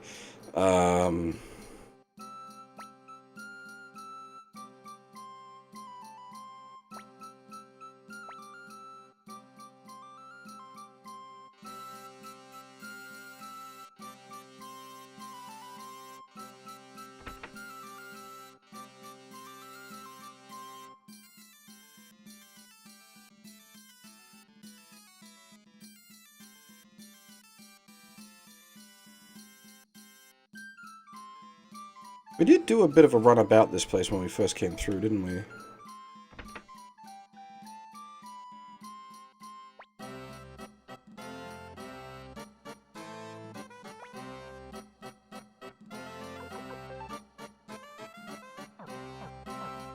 This guy looks like a Ragnarok character. He looks like a generic base Meiji type character from Ragnarok.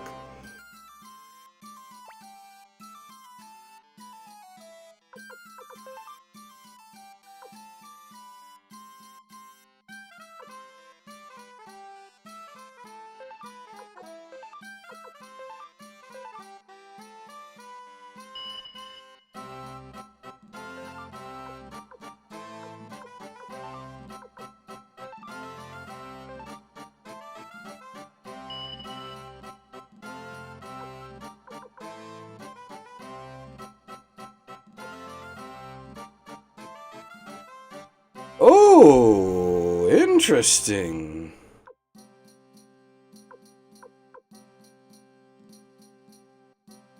Very interesting. No, this is just a hobby for me. The sub money, when it eventually adds up to a payout, usually goes to just... Well, the intention is to acquire things for the stream, so, like, we did Persona 4 Golden when it came out for PC earlier this year. That was acquired using the sub money, and I'd like to get a better high-def capture card. That's sort of fairly high up on the desire charts as well. But no, my day job is actually quite uninteresting. I work at a pub.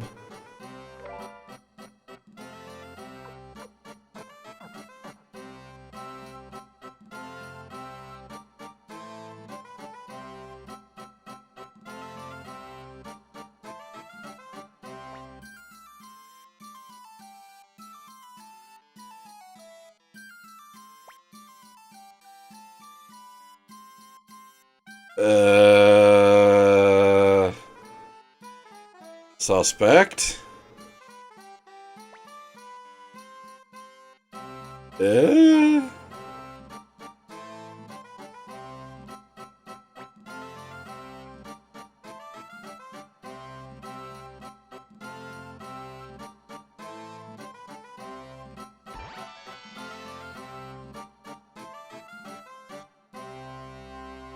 Elsa? I don't remember an Elsa at all.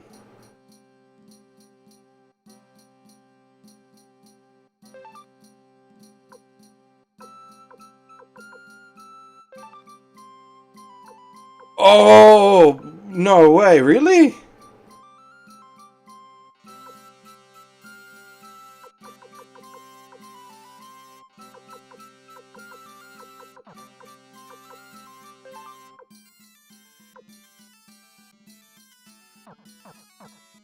That's the Gone quest? Oh, yep, there we go. This guy I remember.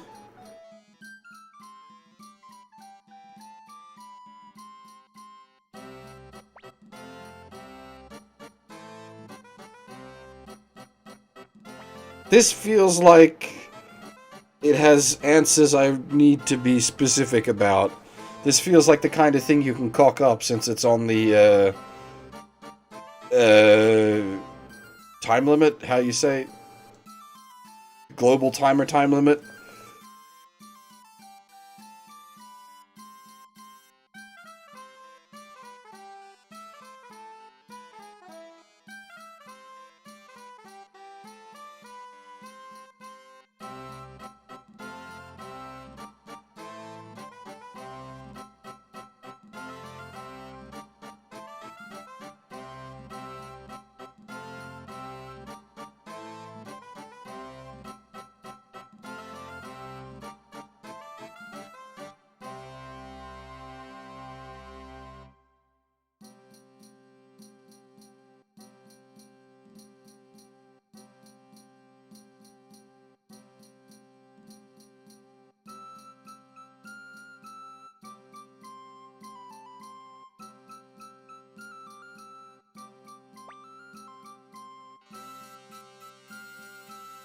Okay. That one didn't matter.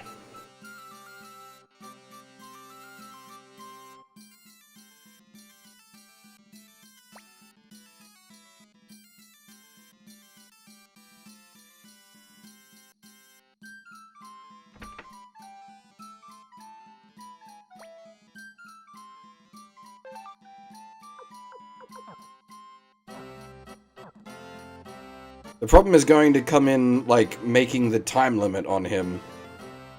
I don't know whether that'll happen.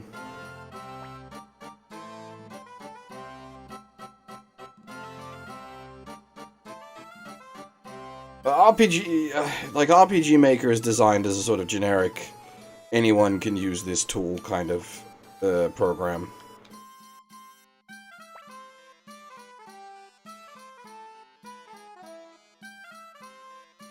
But, like, you can insert your own art into it, so...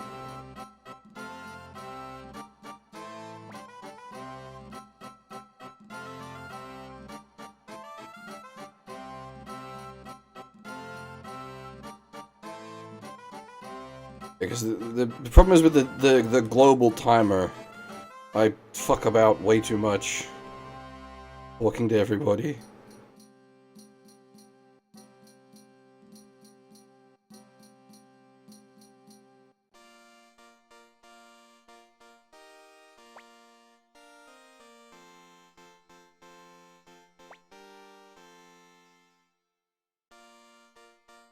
Sixth child, you have been busy, sir.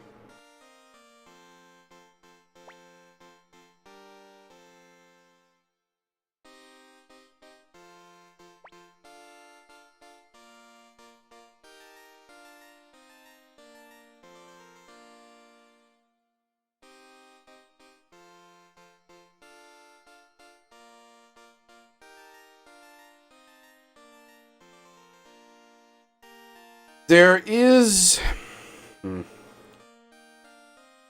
There is a GameShark code that resets the game's clock.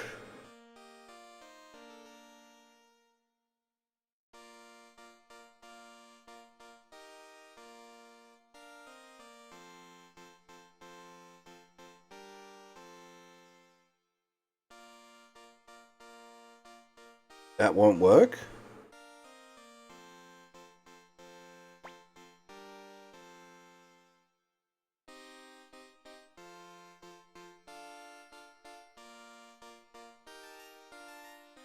The GameShark code or the...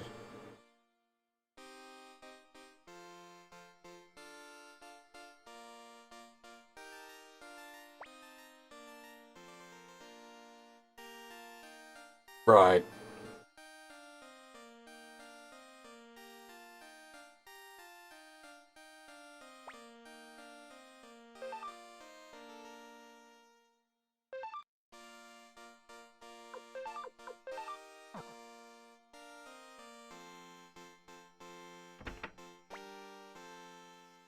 God dang it, I wanted to poke about.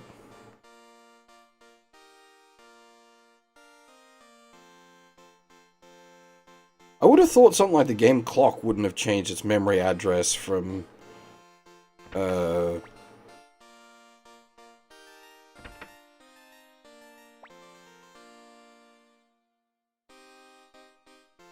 that kind of patching, but who knows, I guess.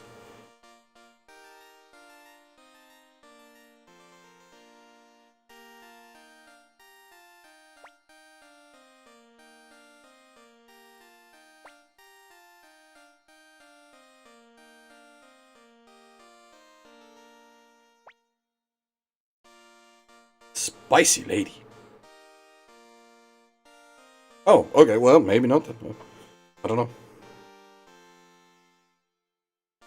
If you have a preferred solution, I'll take that.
Yeah, I'm quite torn on the Clive thing, because on the one hand, I hate cheating.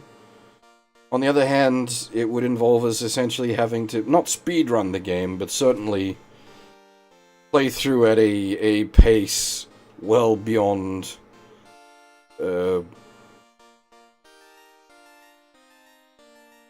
what I'd prefer.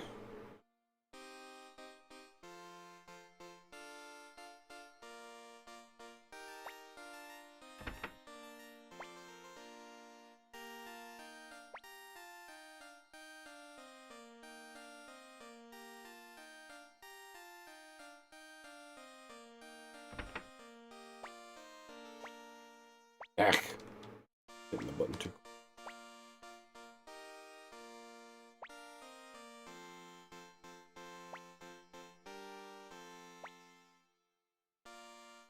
Maps! Give me map!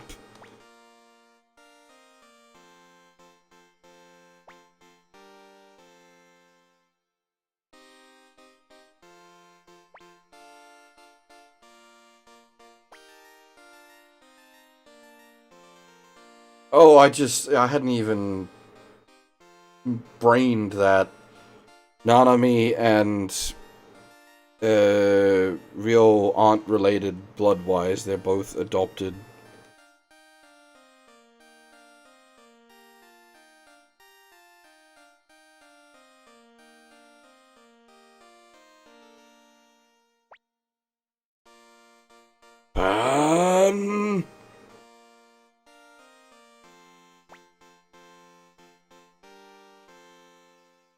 Just because they're not blood-related doesn't make it okay. Growing up together is more what sets the familial bond than the blood. Though I suppose the actual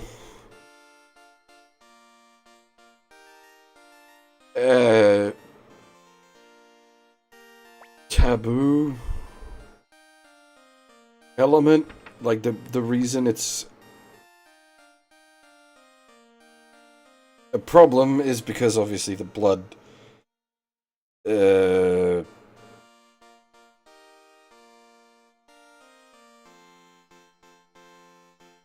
inbreeding leads to bad genetics, and it doesn't count as inbreeding.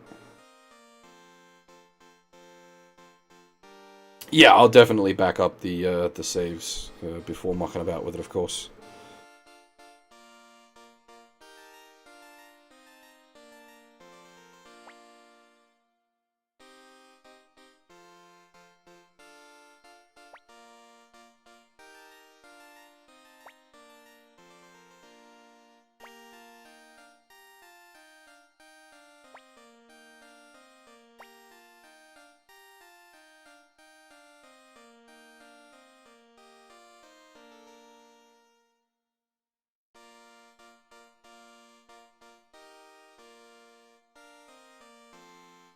See, now,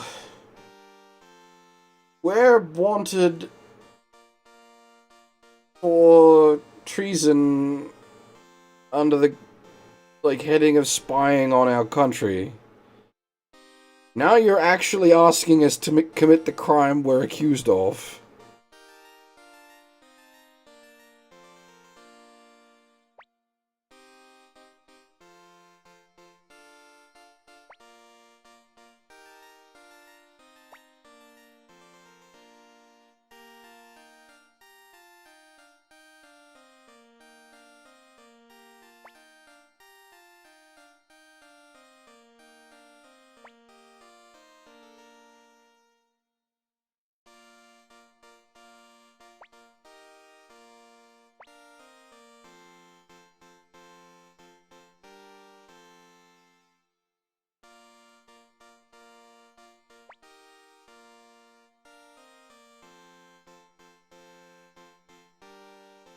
At this point, I'd be worried, if we are infiltrating Luca's unit itself, that people wouldn't recognize us? We're a known quantity.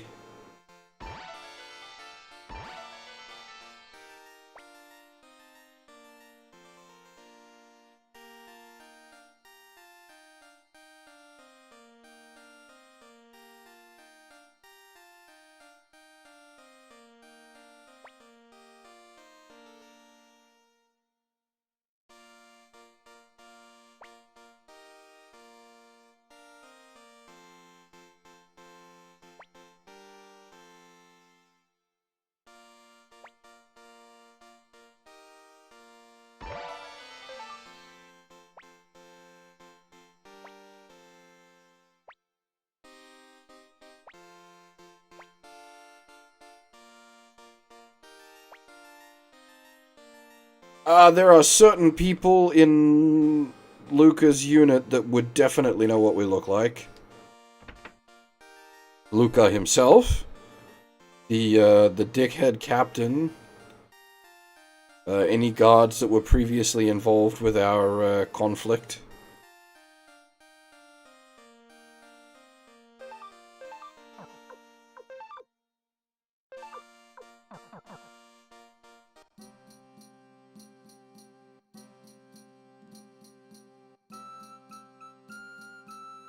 Also, wasn't the Junior Brigade mostly wiped out? Rocking up in those uniforms? Don't know about that. Oh, hey!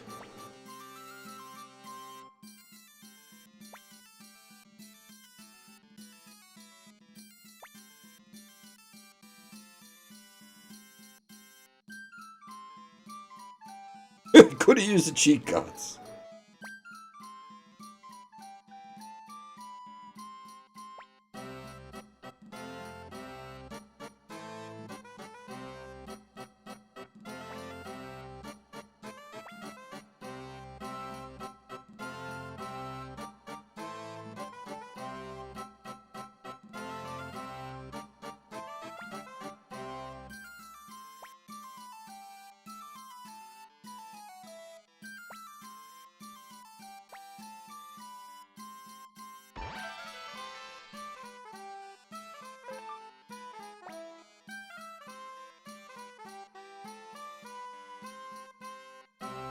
+1 rock acquired.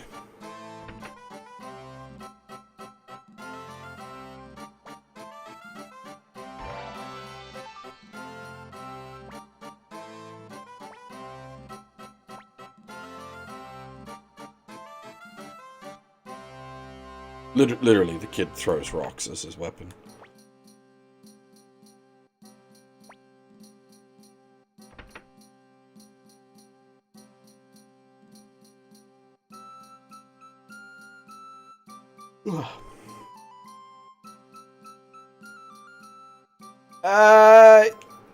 Yes.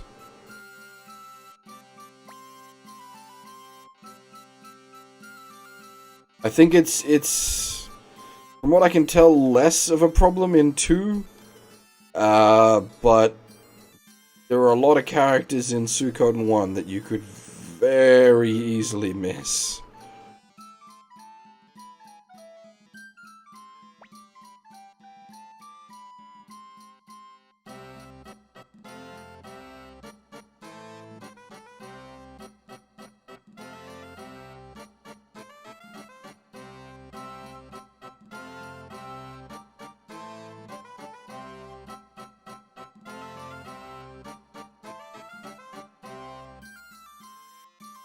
That's part of why I was saying before with the quest that has a time limit attached to it, like that runs on the global timer. The reason we're not going to be able to hit the timings for that is because I take so long exploring around, talking to everyone, trying not to miss anything. It's a bit of a dick move for this game to have a global timer quest like that. Because, like, the incentive is to take a sort of slow and steady approach to make sure you don't miss anyone.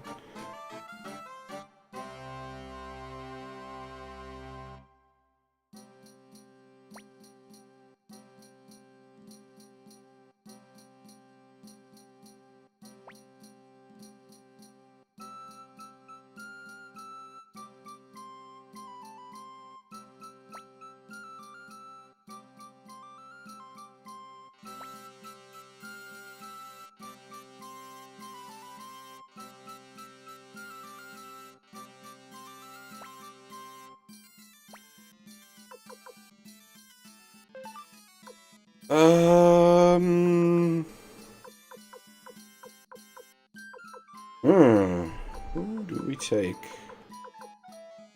Probably Pupper and Archer.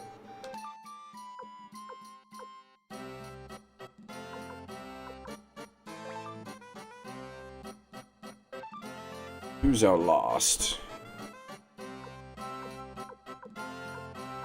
Rikimaru?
Oh, you are a lady. Woof. Bling. Smooth moves.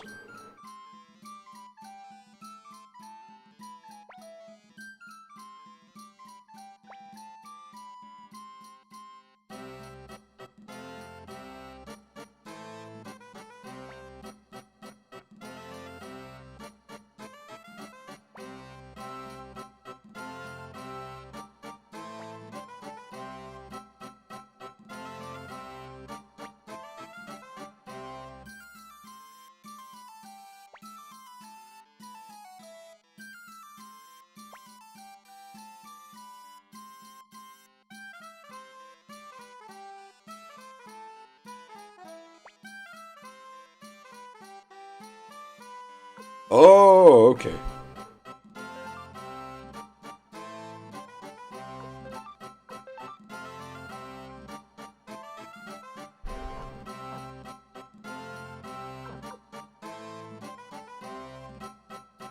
Do we even leave the city at the moment?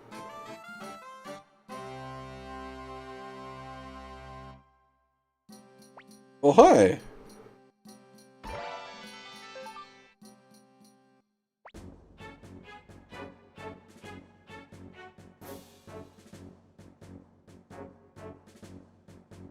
Yeah, there's a lot of, like, really nice attention to detail in these games, Cat. It's real good. Really good.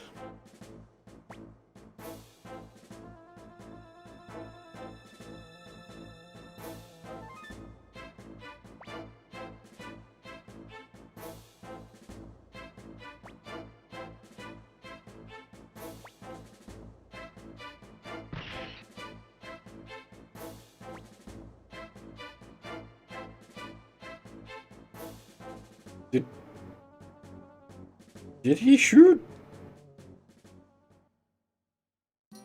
What?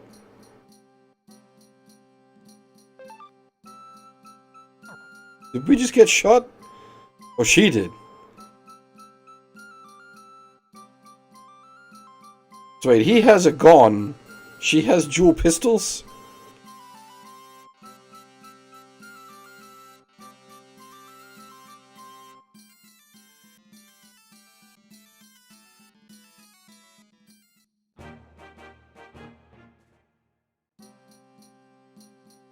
A gun is a literary reference.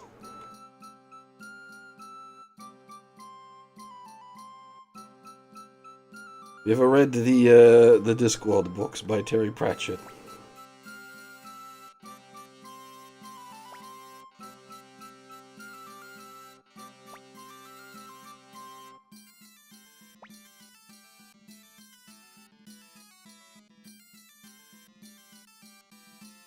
I highly recommend them.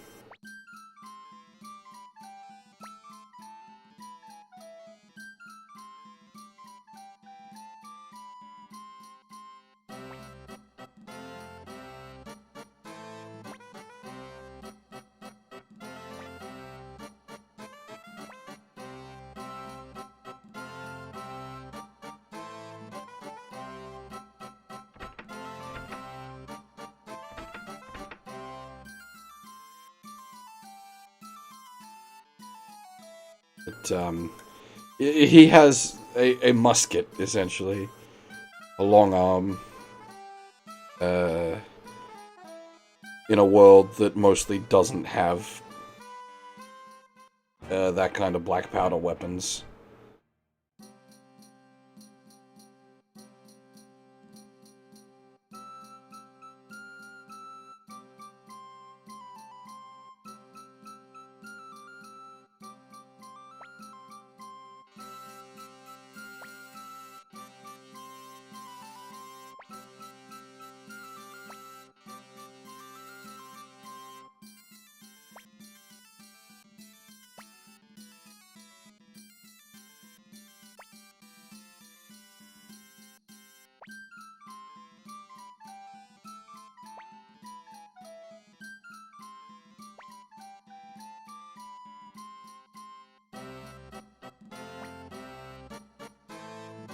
Yeah, there's been a bit of that in this game. The other lady up the back here as well.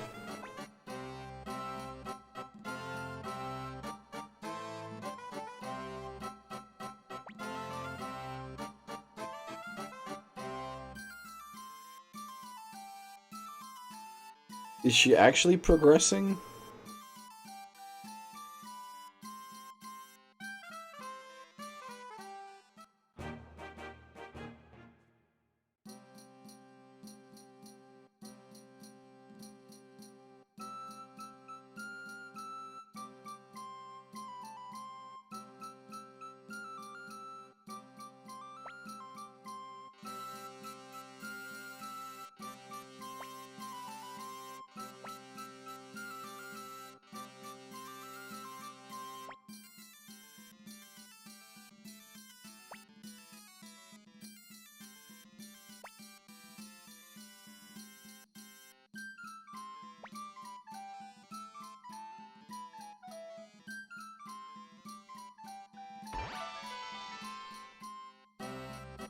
Unfortunately, can't really risk picking the joke answer in case it fucks up the recruitment process.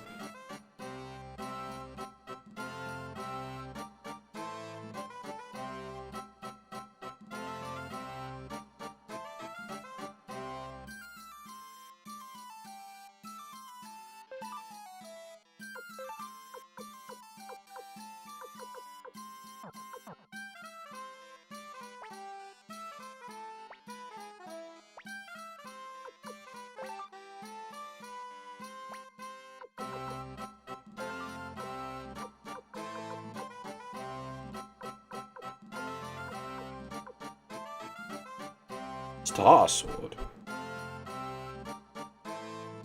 No, hang on. Valeria? She's got the Falcon Rune as well!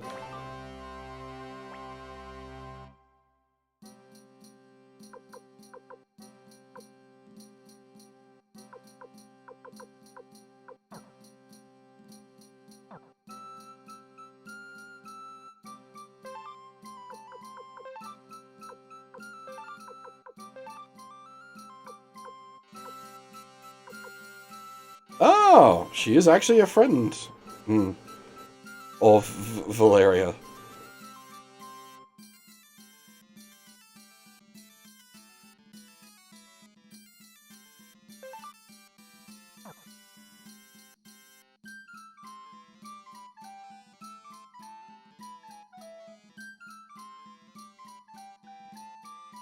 Actually, does the Falcon Rune function the same?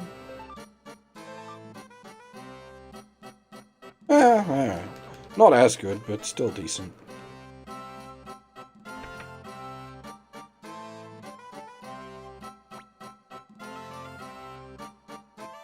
I was worried it might have been nerfed into the ground and given, like, fucking...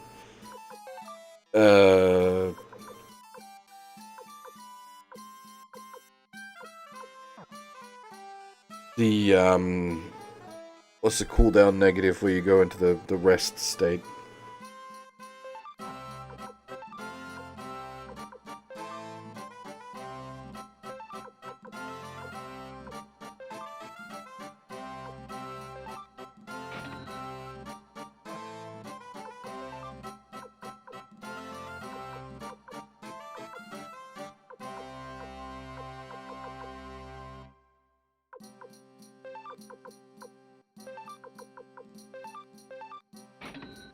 Oh, whoops, I did put it in the bag, not... Bother!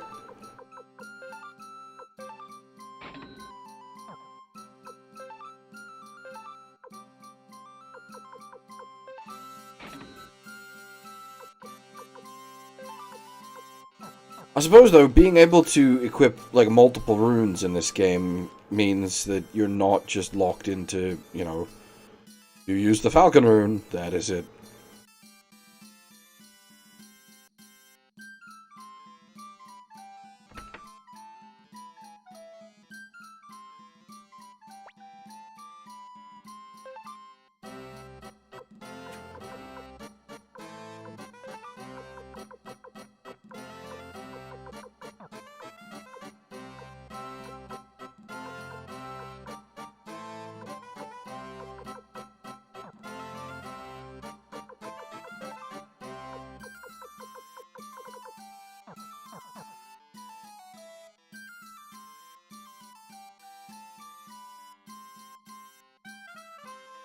Where's the blacksmith?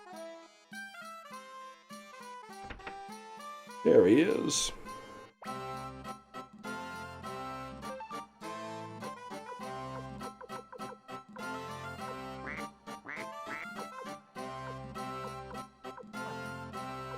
We can't sharpen the doggy's fangs?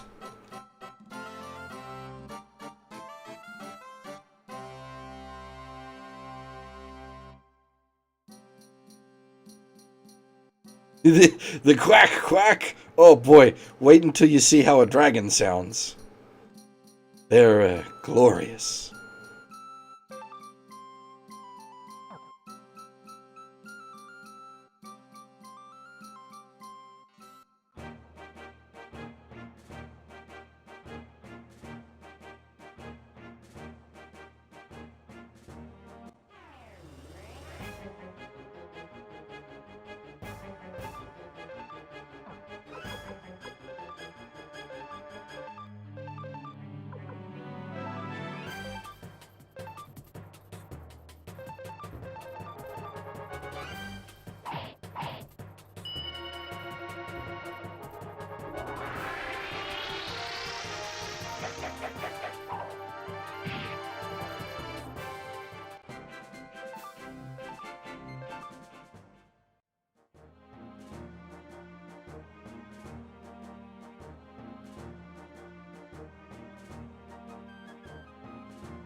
The duck quacking at you as a menu error is certainly a interesting choice.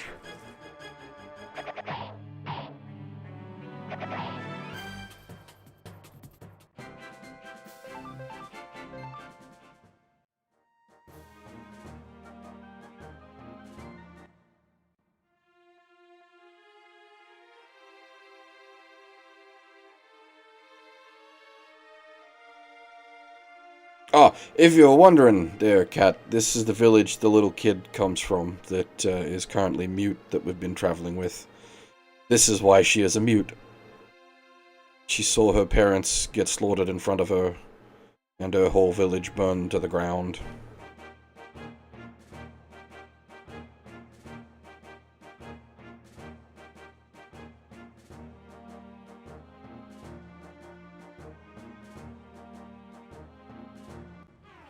You drama queen? Little bit unfair.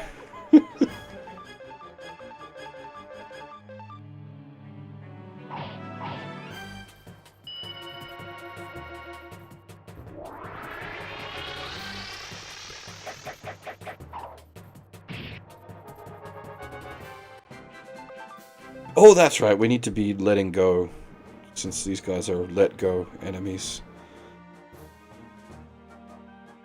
Let it go. The kobolds did not digivolve into Sif the Great White Wolf. The Great White Wolf was another party member, actually recruited from this forest here. The bow guy, the hunter, and the Great White Wolf join you here.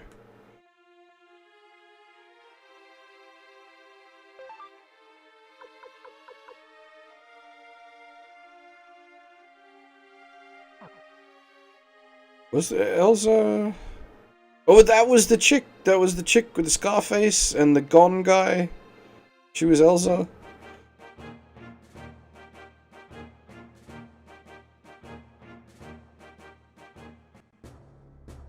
Look, I'm normally bad with names as is, and I'm definitely on the brain bad tonight due to tiredness. So extra bad with names.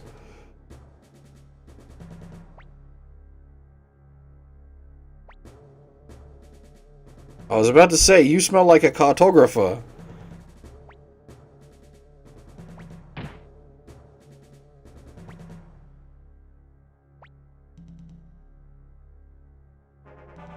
That is exactly what's happening.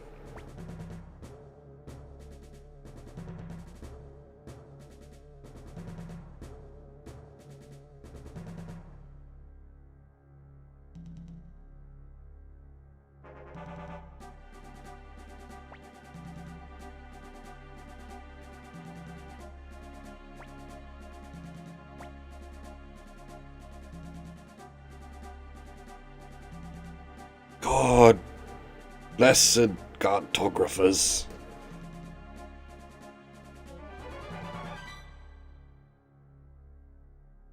No, don't go away.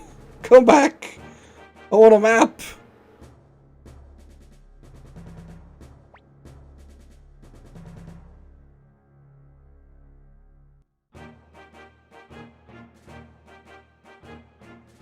Probably in one of the ruined villages, if their goal here is to map the area.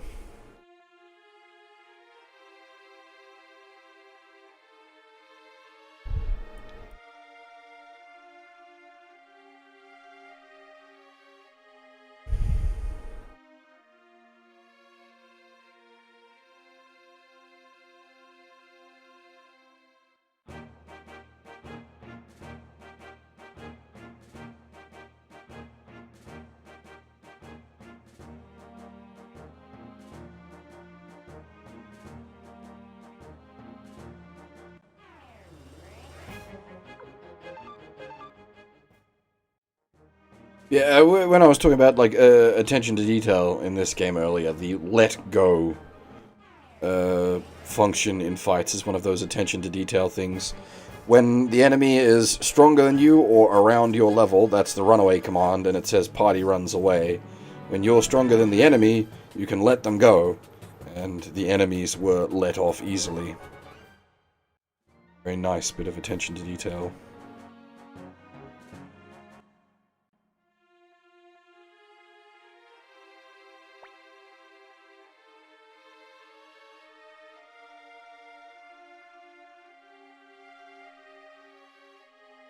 Aha!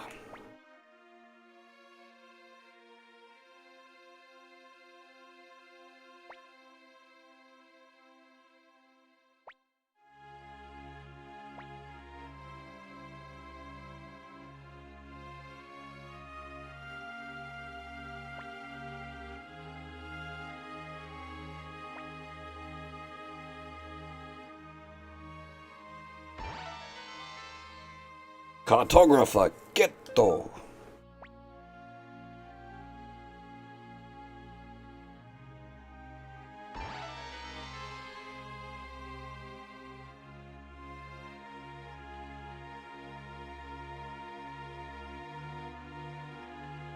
Suiko,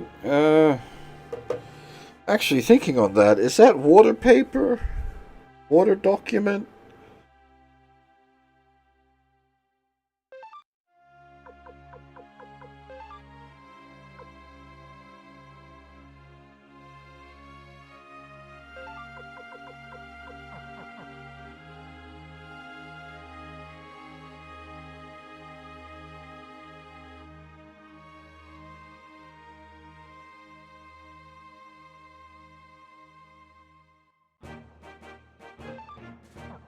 Yeah, boy! Map! Hell yeah, map.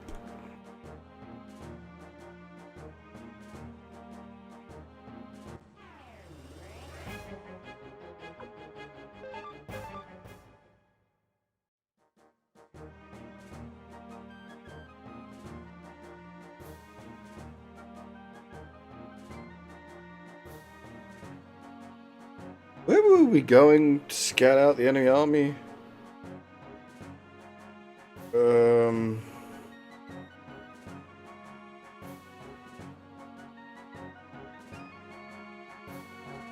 We need to go back over the mountain pass?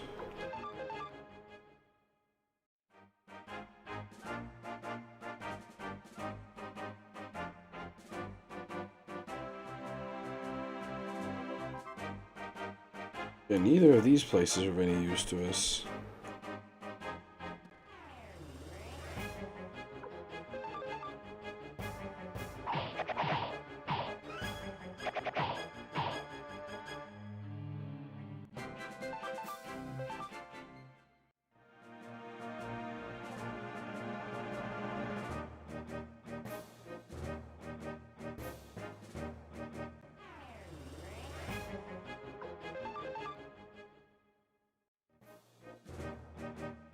I'm not specifically sure what the reason is, but we apparently need 50 runs and or let goes for a certain thing in this game later.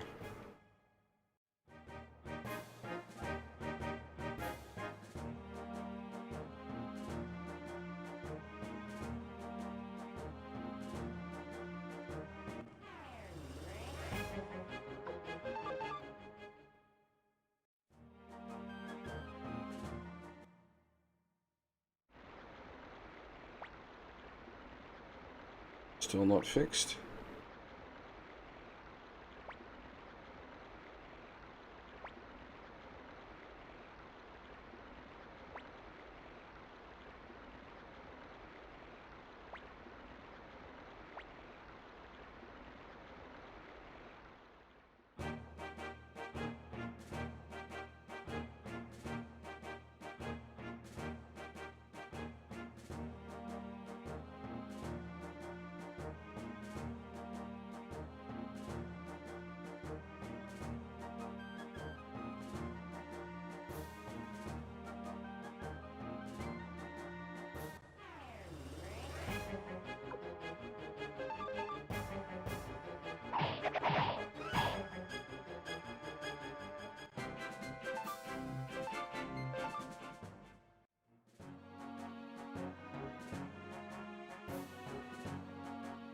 I'm actually not sure if we need to go up and over the mountain pass.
Eventually, we're going to be able to open these.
Hmm.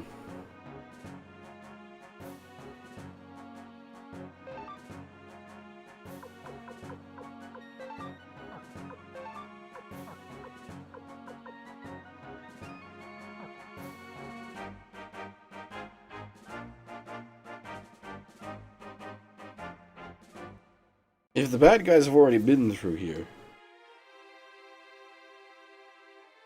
how are we supposed to find their camp?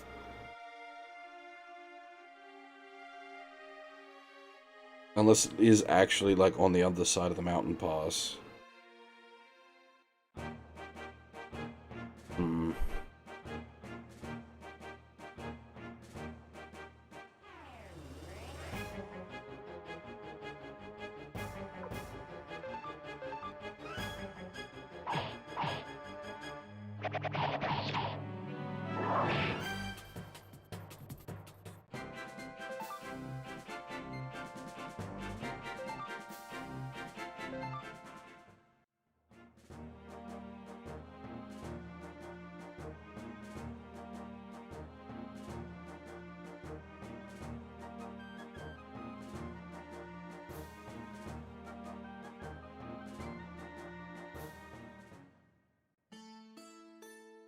Fortunately, I may actually need to call the stream here for this evening. I am basically falling asleep in my chair. I knew I was tired. I didn't realize just how tired I was.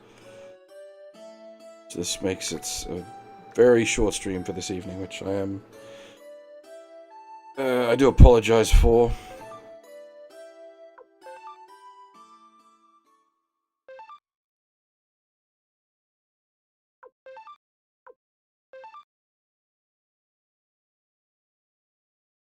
But yeah, I'm nearly falling asleep in my chair. So that is unfortunately where we'll have to pack it in for the evening. What's today? Wednesday?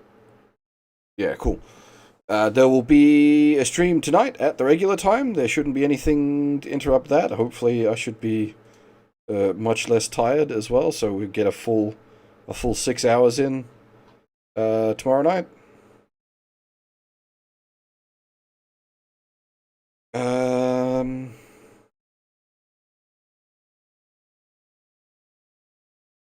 But yeah, for now, that is all. And sorry for the short stream. I'm surprisingly more tired than I had expected. I'd hoped to get another hour in, but yeah, I'm nearly falling asleep in my chair. Also, yeah, sorry for the sort of lower energy stream tonight. And thanks again, Kat, for the sub. I really appreciate it. I hope you enjoy the emotes and enjoy the stream as a whole. Anyway, thanks for watching, everyone, and hopefully I'll see you all next time.